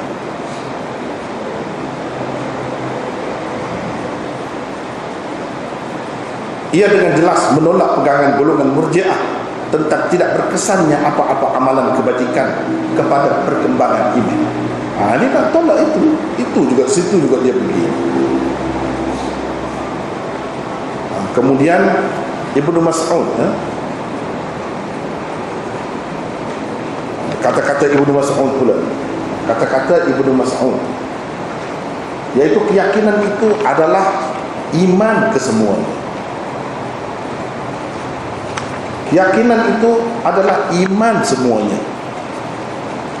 Ini kata-kata Ibnu Mas'ud pula. Dia ambil pula kata-kata sahabat pula. Jadi macam-macam lah Imam Bukhari nak membuktikan kebenaran pegangan dia tu daripada Al-Quran, daripada hadis, daripada sahabat, daripada tabi'in, orang-orang yang masyhur. Semuanya pegang dengan pegangan yang sama sampai kepada zaman dia. Itu dia nak cerita, nak buktikan yang itulah sampai kepada zaman dia. Bukan hanya zaman Nabi saja macam ni, zaman sahabat dah lain. Tidak. Terus menerus, generasi demi generasi. Dan kalau kita perhati sampai sekarang ni pun orang Islam memang macam tu lagi, percaya begitu lagi. Cuma antara dua tu lah, antara iman itu wasit atau murakab. Tetapi amal tetap penting, semuanya terima. Yang itu tak ada khilaf. Tak ada khilaf. Asar Ibn Mas'ud ini diwasalkan oleh At-Tabarani di dalam Al-Mu'jamul Kabirnya. Di dalam Al-Mu'jamul Kabirnya. Sebab Imam Bukhari sebut, Ibn Mas'ud kata. Mana Imam Bukhari tahu? Jauh tu zaman Ibn Mas'ud dengan dia tak sempat pun dengar sendiri. Jadi semestinya kena ada sanad. Mana sanad? Dalam kitab mana? Ada. Itulah sebenarnya kelebihan kita Islam ni kan. Kita boleh cari punca dia dan boleh pastikan benda ni memang ada, memang betul dikatakan oleh orang. Berbeza dengan kalau agama lain, dia tak ada sanad-sanad. Tak macam tu pun orang boleh yakin, boleh jadi percaya kepada agama tu juga. Padahalnya kalau nak siasat, nak selidik, dia buat begini kenapa? Kalau kita nak tanya tiap-tiap satu, kenapa rokok, kenapa qiyam pula selepas itu, semua ada kitabnya. Bukan sebuah, dua kitab, banyak. Benda macam ni kalau kita cari dalam agama lain tak ada. Itulah keistimewaan Islam. Patutlah Allah SWT menjadikan agama Islam ni agama terakhir, sebab dia paling lengkap, paling sempurna. Kita boleh cek, tengok, bukan cakap-cakap saja. Macam di sini diwasalkan, seperti saya katakan tadi, disebutkan sanadnya dengan lengkap oleh At-Tabarani di dalam Al-Mu'jamul Kabirnya. Al-Baihaqi di dalam Syu'abul Imannya, dan Abu Nu'aim di dalam Hilyahnya. Hilyah itu Hilyatul Awliya, karangan Abu Nu'aim, ada dalam itu sebut kata-kata Ibnu Mas'ud ini dengan sanadnya. Asar Ibnu Mas'ud ini selengkapnya adalah seperti berikut. Yang Imam Bukhari sebut itu sebahagian, bukan lengkap. Yang lengkapnya begini. Dalam kitab-kitab tadi ada sebut, as-sabru nisful iman wal yaqin al-imanu kullu. Imam Bukhari ambil bahagian yang kedua. Ambil bahagian yang kedua. Bahagian yang pertama dia buat untuk ringkas. Bermaksud sabar itu adalah separuh iman, dan yakin pula adalah iman semua sekali. Yakin, hakikat iman itu yakin, keyakinan. Ia diriwayatkan secara marfu' dan mauquf. Secara marfu' maknanya benda ni dikatakan Nabi SAW kata, berpunca daripada Nabi SAW kata-kata ni, itu maksud marfu'. Secara mauquf, yakni kata-kata ini terhenti setakat Ibnu Mas'ud sahaja.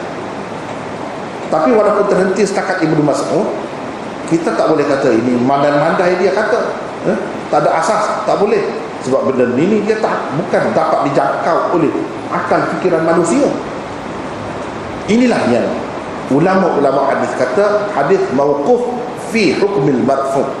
Hadis mauquf, walaupun mauquf setakat sahabat, tapi pada hakikatnya mesti sampai kepada Rasulullah SAW. Sebab tak mungkin seorang sahabat tu nak mengada-ngada kata benda macam ni. Sebab kita tak boleh nak tahu hakikatnya. Nak kata begini, apa dia sabar itu separuh iman dan sebagainya, kita nak tahu daripada mana. Walaupun sahabat dia tak boleh tahu. Jadi ada dua riwayat ini, satu yang marfu', satu yang mauquf. Tetapi yang mahfuz dan yang sahihnya ialah yang mauquf. Yang mahfuz mana terpelihara. Ini hadis mahfuz. Ada hadis yang tidak mahfuz. Ini kena belajar mustalah hadis. Mustalah hadis. Yang mahfuz dan mauquf. Walaupun mauquf itu lebih kuat. Kuat tu dilihat dari sudut sanadnya. Dilihat dari sudut sanadnya. Sebab itu dia kata yang mauquf ni lebih kuat. Bukan makna kata-kata sahabat itu lebih tinggi kedudukannya daripada kata-kata Rasulullah. Bukan begitu. Siapa kata begitu? Tak ada. Ini maksud dari sudut sanadnya. Yang diriwayatkan secara mauquf itu lebih kuat, lebih sahih daripada yang diriwayatkan secara marfu'.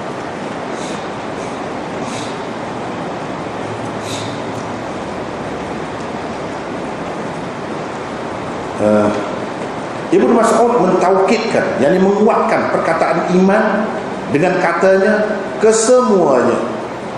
Keyakinan itu adalah iman kesemuanya, adalah iman. Kemudian dia kuatkan dengan katanya kesemuanya atau semua sekali.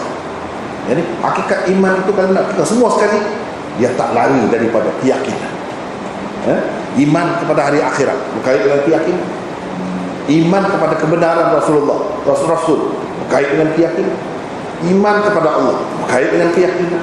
Iman kepada surga berkait dengan keyakinan. Jadi keyakinan itu sebenarnya semua sekali iman. Kalau kata iman, dia mesti berkait dengan yakin. Kalau tak yakin, tidak iman.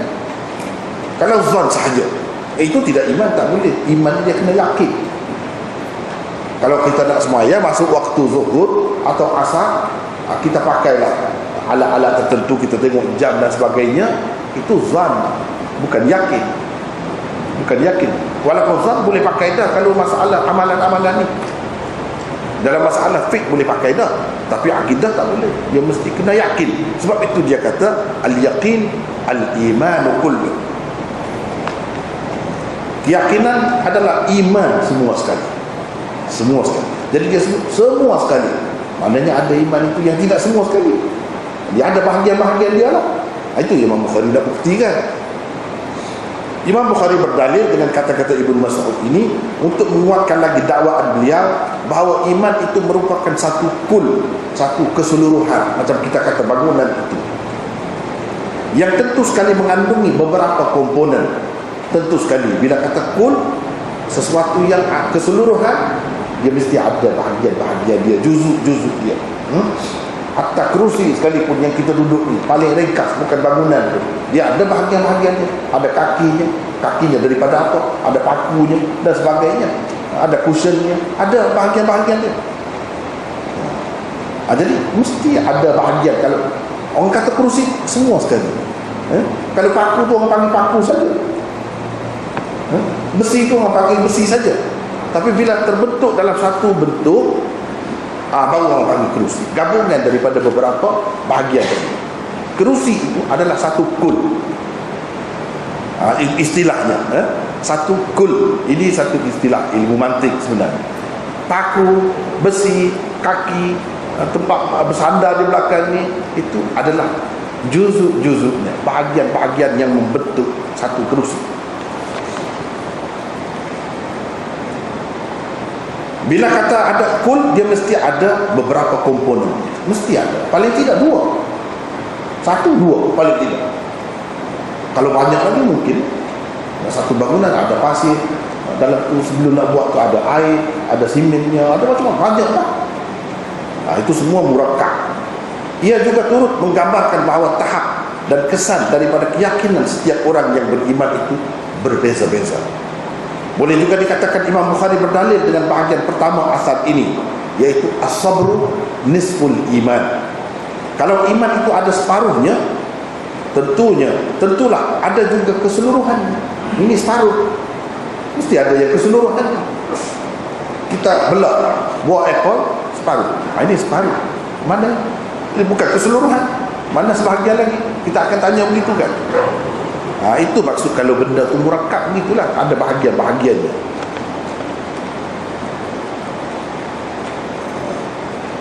Dengan itu terbuktilah iman itu ada komponen yang membentuk keseluruhannya. Itu Imam Bukhari. Itulah yang dia nak. Soal kita rasa terlalu jauh daripada suasana kita, itu cerita lain. Dia berhadapan dengan golongan Murji'ah, jadi dia nak bukti ni. Barulah tertolak pahaman Murji'ah dengan adanya orang-orang macam Imam Bukhari ini. Murji'ah yang begitu meluas sebagai satu kumpulan dalam masyarakat Islam dahulu, pupus, hilang, tak ada. Kalau ada pun amalan secara individu dalam keadaan kejahilan, penuh dengan kejahilan. Ini kerana ada usaha Imam Bukhari. Ada orang macam ni lah, satu demi satu. Kalau di zaman Imam Abu Hanifah, golongan Khawarij, golongan Mu'tazilah, jadi lenyap dengan sebab adanya tokoh-tokoh kita yang macam ni. Kalau tidak, tak tahu lah. Mungkinlah orang kemudian, orang Malaysia ni jadi Murji'ah, boleh jadi Mu'tazilah ke, jadi apa ke, boleh jadi. Sebab itu pun Islam juga, dikatakan Islam juga. Dia pun berdakwah juga cara dia, sebar juga cara dia. Tapi dengan sebab ada tokoh-tokoh macam Imam Bukhari ni, sebab menunjukkan kita jelas Quran dan Sunnah. Imam Bukhari sudah bawa daripada Quran dan Sunnah. Imam Abu Hanifah pun bawa daripada Quran dan Sunnah. Maka ajaran-ajaran yang menyeleweng daripada ajaran Islam yang sebenar itu terhapus. Sekarang ni tak ada, pupus. Ada nama saja, boleh baca sejarah dia saja. Sedangkan yang kekal, yang tetap tegak, yang tetap tersebar dan meluas, dipegang dengan teguh oleh umat Islam, ialah Ahlus Sunnah wal Jamaah, iaitu asasnya Quran dan Sunnah dan amalan sahabat. Semua tu seperti Imam Bukhari buat ini. Itulah hakikat. Jadi kita setakat itulah untuk petang ni. Wallahu a'lam. Subhanallah.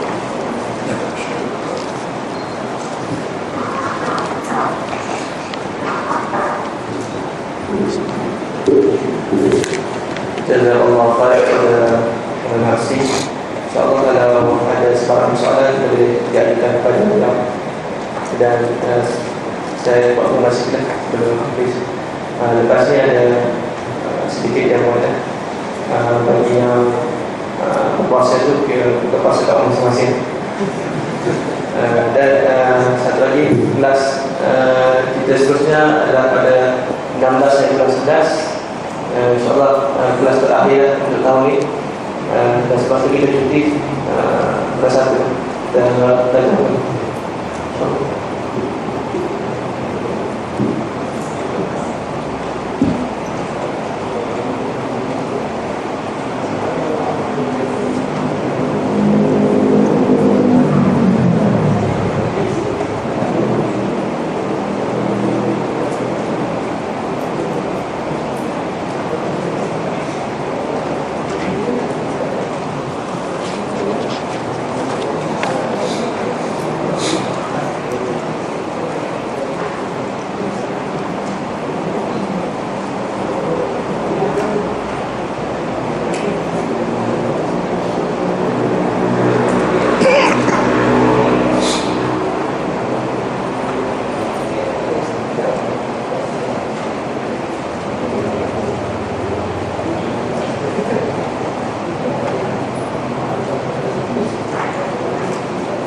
sini ada 2-3 soalan.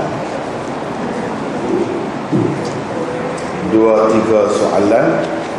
Yang pertamanya, apa beza perbaharukan iman dan menambahkan iman seperti kuliah hari ini? Apa beza? Pernah saya mendengar hadis bahawa mafhumnya Rasulullah sallallahu alaihi wasallam bersabda, perbaharukan iman kamu dengan la ilaha illallah. Jadi sebenarnya istilah itu berbeza istilah saja, dari segi penggunaan saja semuanya betul. Perbaharukan iman macam perbaharukan wudu. Wudu sudah ada. Maksud apa ni, tajdid wudu, memperbaharukan wudu. Orang tu sudah ada air semayang, sudah ada wudu, tapi dia ambil air semayang pula. Itu maksudnya tajdid wudu. Perbaharukan iman sama juga, bukan makna iman tak ada. Iman ada, sudah ada, cuma tambahkan atau kuatkan, suburkan. Macam tadilah, lebih kurang saja. Cuma Imam Bukhari tak guna istilah itu, tapi maksudnya lebih kurang sama. Apa status hadis Nabi SAW memberi dan menyuapkan makanan kepada pengemis buta beragama Yahudi, yang akhirnya pengemis itu bertanya kepada Abu Bakar, siapakah yang menyuapkannya?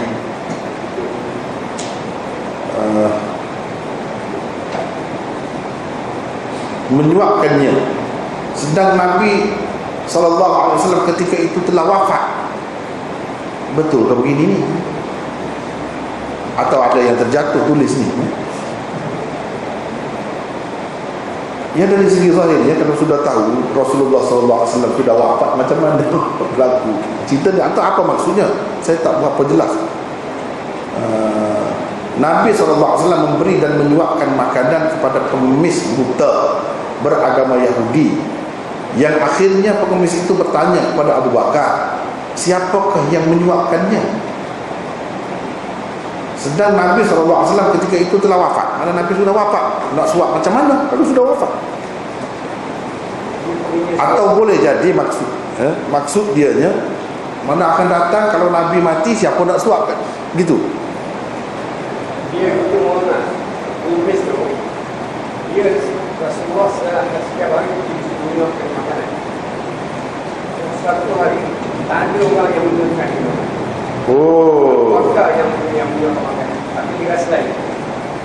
Apa dia tanya, orang yang menyuapkan mana? Dia dah wafat. Oh, itu. Sebab ini tak jelas begitu kan, daripada soalan yang tertulis ini saya tak nampak. Sebenarnya riwayat itu tidak sahih. Tidak sahih. Tak boleh buat pegangan. Yang kedua, saya sedikit keliru penggunaan lafaz madad ya Rasulullah. Ada golongan yang menyatakan ianya satu bentuk lafaz yang boleh jejaskan akidah, namun ada golongan mengharuskan. Mohon komen. Ini sebenarnya penggunaan setengah-setengah orang sufi, orang-orang tarekat setengah, tapi sebenarnya ini melampau. Madad itu maknanya tolong, wahai Rasulullah. Minta tolong dengan Rasulullah. Sepatutnya kita minta tolong dengan Allah. Jadi yang lebih tepatnya ialah golongan yang mengatakan menjejaskan akidah. Itu lebih tepat. Jangan pakailah macam ni. Kalau kita, alhamdulillah tempat kita ni tak ada. Mungkin ada tapi tak. Madad, dia sebut begitu, madad. Kalau macam tu, ini kalau di Pakistan kita masuk dalam golongan Berelwi. Golongan itu ulama-ulama kita anggap sesat. Sesat, tak boleh. Ini akibat percaya kepada tawasul, istighatsah, apa semua, percaya kepada benda-benda ni lah. Dan benda-benda ni tidak ada di kalangan ulama-ulama hadis, di kalangan umum orang Islam, tidak ada, kecuali dibawa daripada golongan-golongan macam ni lah. Tak boleh, salah. Sebab kita boleh minta tolong dengan Allah SWT. Nak minta tolong dengan Rasulullah setelah dia wafat, tolong apa? Zaman dia hidup dulu ada lah orang yang minta tolong. Dia pun ada minta tolong dengan orang lain juga. Sama. Siaparan ni Ada buat ya? Ada sekali. ya. Jadi dipanggil malam minta rasul. Dalam masuklah. Madad ya Rasulullah. Dan disebabkan kuat dalam media. Oh, itu satu kesilapan tu. Sepatutnya pihak berkuasa. Itu satu level ni di kepada. Oh, itu bahaya tu. Ini kuat tu. Sepatutnya pihak berkuasa buat tindakan. Jangan biarkan begitu saja sebelum dia menular. Jadi teruk. Maaflah ini kerajaan yang buat, yang anjurkan, termasuklah mahasiswa orang Islam. Jadi sekarang siapa yang memandang? Kita begini, sepatutnya mungkin dia tidak tahu. Kita cuba buat pengaduan. Tapi umum sangat kan. Umum sangat. Iyalah, itulah keadaan yang berlaku dalam masyarakat kita ni. Begitulah, kadang-kadang tak peduli, tak ambil berat benda-benda begini. Padahal benda tu menyentuh soal akidah kan. Jelas tu. Kemudian apakah maksud ajaran ilmu hakikat? Ini dakwaan lah, dakwaan orang-orang tasawuf. Ilmu tasawuf tu lah, ilmu hakikatnya. Sebenarnya di zaman Rasulullah SAW tak ada semua. Tak ada. Ini adalah benda baru. Zaman Rasulullah, Islam itu semuanya hakikat lah. Itulah hakikat. Tak ada ilmu hakikat yang disembunyikan daripada orang lain. Rasulullah SAW bagi kepada seorang sahabat dia. Tak ada benda macam itu. Kalau ada, itu dusta atas nama Rasulullah SAW. Ya, sekarang setakat itu. Ya.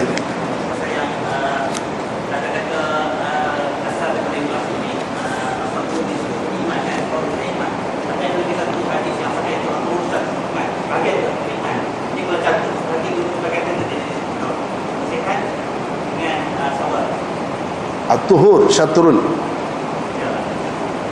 iman. At-tuhur maksudnya syatrul itu dengan makna min, sebahagian lah. Bersuci adalah sebahagian daripada tuntutan iman.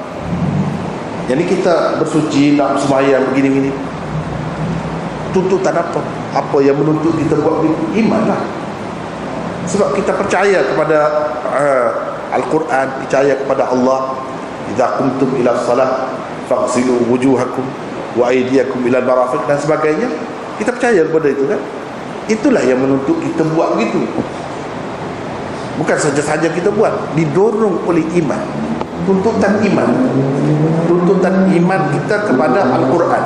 Dalam Al-Quran sebut, kalau nak sembahyang, basuh muka, basuh tangan dan seterusnya. Itu tuntutan. Dikatakan sebahagian daripada iman, sebahagian daripada tuntutan iman kita.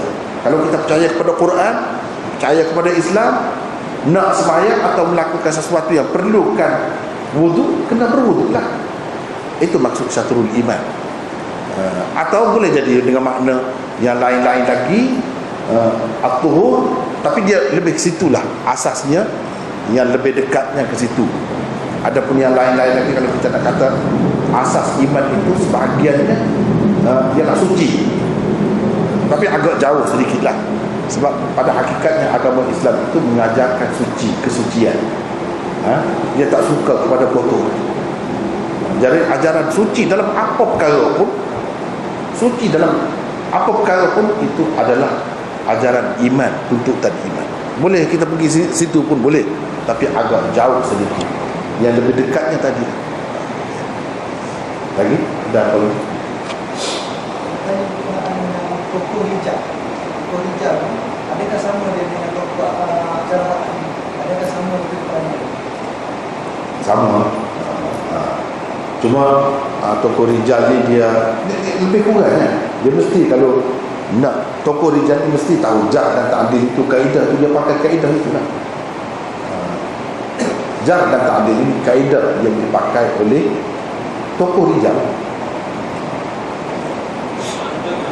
Ya.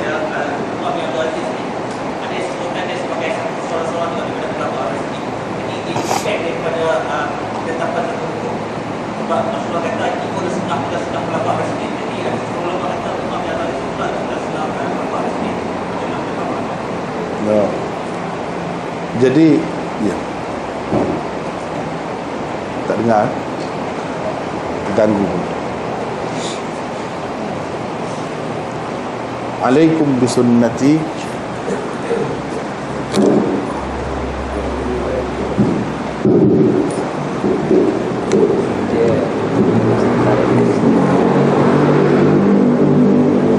Jadi apakah kesan saudara kita tadi bertanya, mengikut setengah-setengah ulama, dia kata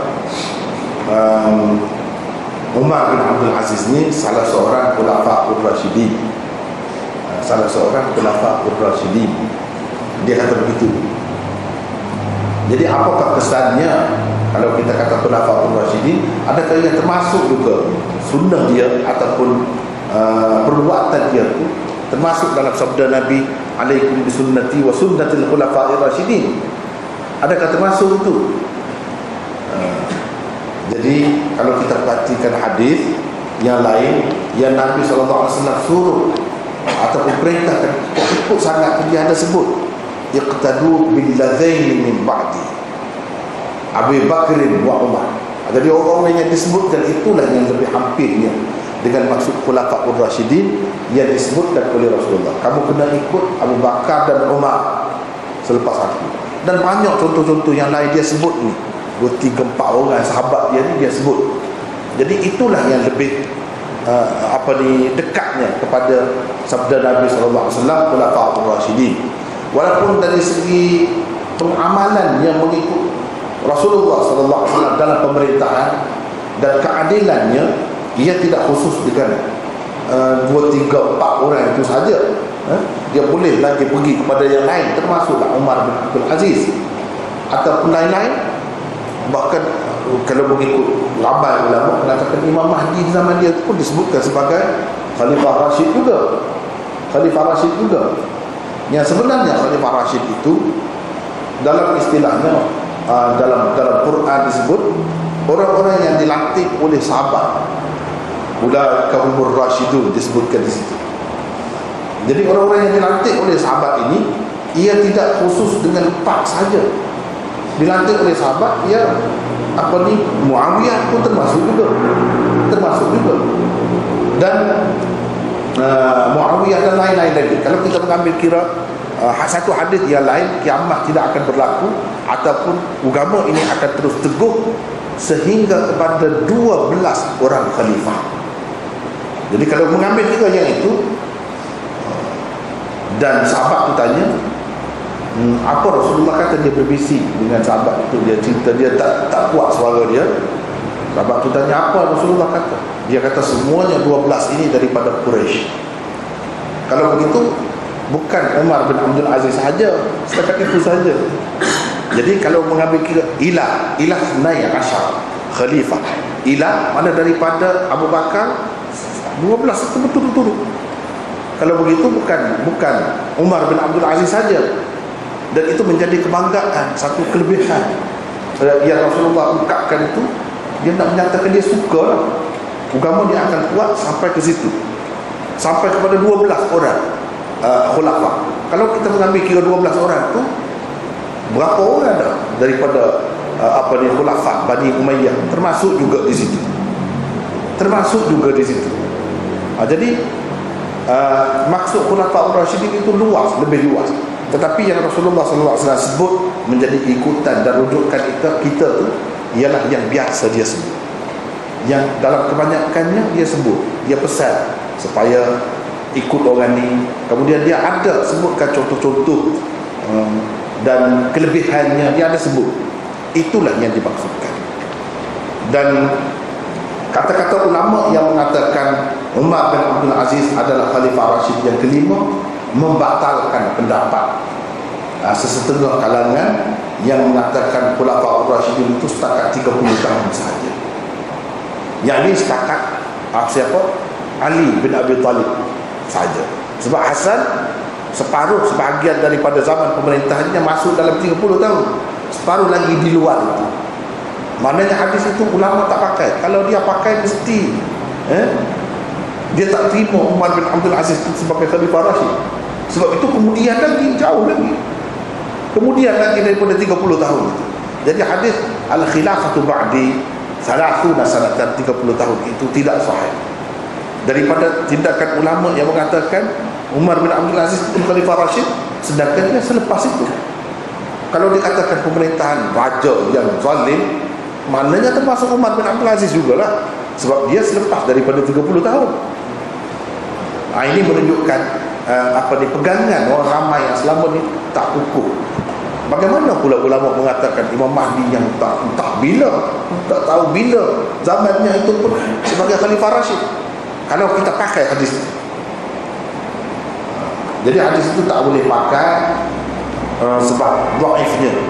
Saya pun sudah tulis sebenarnya bagaimana apa sebab dhaifnya hadis itu. Jadi tentang persoalan saudara kita tadi, Khulafaur Rasyidin yang Rasulullah SAW suruh ikut itu adalah sahabat-sahabat utamanya. Itulah yang dimaksudkan. Dan ia tidak bercanggah dengan al-jamaah. Al-jamaah sahabat itu. Itu lebih tertumpu di situ, bukan yang lain. Adapun yang lain kira-kiranya tak termasuk dalam yang istimewa. Wallahu a'lam. Ya.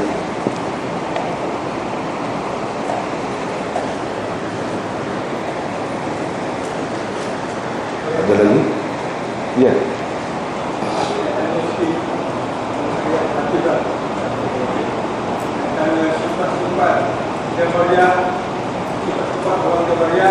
Dan tidak bersifat ada dia beriak tidak ya. Secara ringkas Jabriyah ini pun tidak ada sunnah juga. Dia ni segala-galanya Allah, manusia ni tak ada. Jadi seseolahnya segala kesalahan itu Allah, bukan kita sendiri. Itulah asasnya. Kita ni tidak ada pilihan, tidak ada daya. Segala-galanya yang berlaku pada kita ni macam alat sajalah, boneka saja. Allah yang buat. Itu salah, masuk dalam golongan yang salah. Mu'tazilah pula banyak menggunakan akal, menggunakan akal, menentukan sesuatu dengan akal. Jadi secara kesimpulannya semualah, bukan yang dua itu saja, yang lain-lain pun dia ada kena-mengena dengan menolak sunnah Nabi SAW. Tidak ikut cara Rasulullah SAW yang sebenar. Ini punca sebenarnya. Bila lain daripada itu, dia macam-macam akan jadi. Jadi Jabriyah, Qadariyah, Mu'tazilah, Murji'ah, macam-macam. Semua ni tak betul, yang menyeleweng. Dan dengan adanya golongan ini, dia menutup sebenarnya kelebihan Islam, keistimewaan Islam yang sebenar. Dia menutup. Itu bahaya. Orang terkeliru. Boleh jadi dia terima Islam yang macam itu. Rugilah. Tak betul juga, tak ada perubahan apa-apa, perubahan juga. Sebab bukan Islam yang sebenar. Jadi Jabriyah ni, daripada makna asal dia tu pun jabr, mana kita ni macam majbur, terpaksa. Tidak ada pilihan kita. Tidak lebih daripada macam bulu ayam saja. Dia tidak ada ikhtiar sendiri. Angin mari sebelah ini, terbang ke sana. Mari sebelah ini, terbang ke sana. Begitu anggapan dia. Tak ada pilihan, tak ada ikhtiar. Sedangkan kita Ahlussunnah wal Jamaah tidak. Manusia ni sebenarnya sebab ada ikhtiar dia pula, ada pilihan dia pula, dia dapat surga dan neraka. Itulah yang betul. Allah.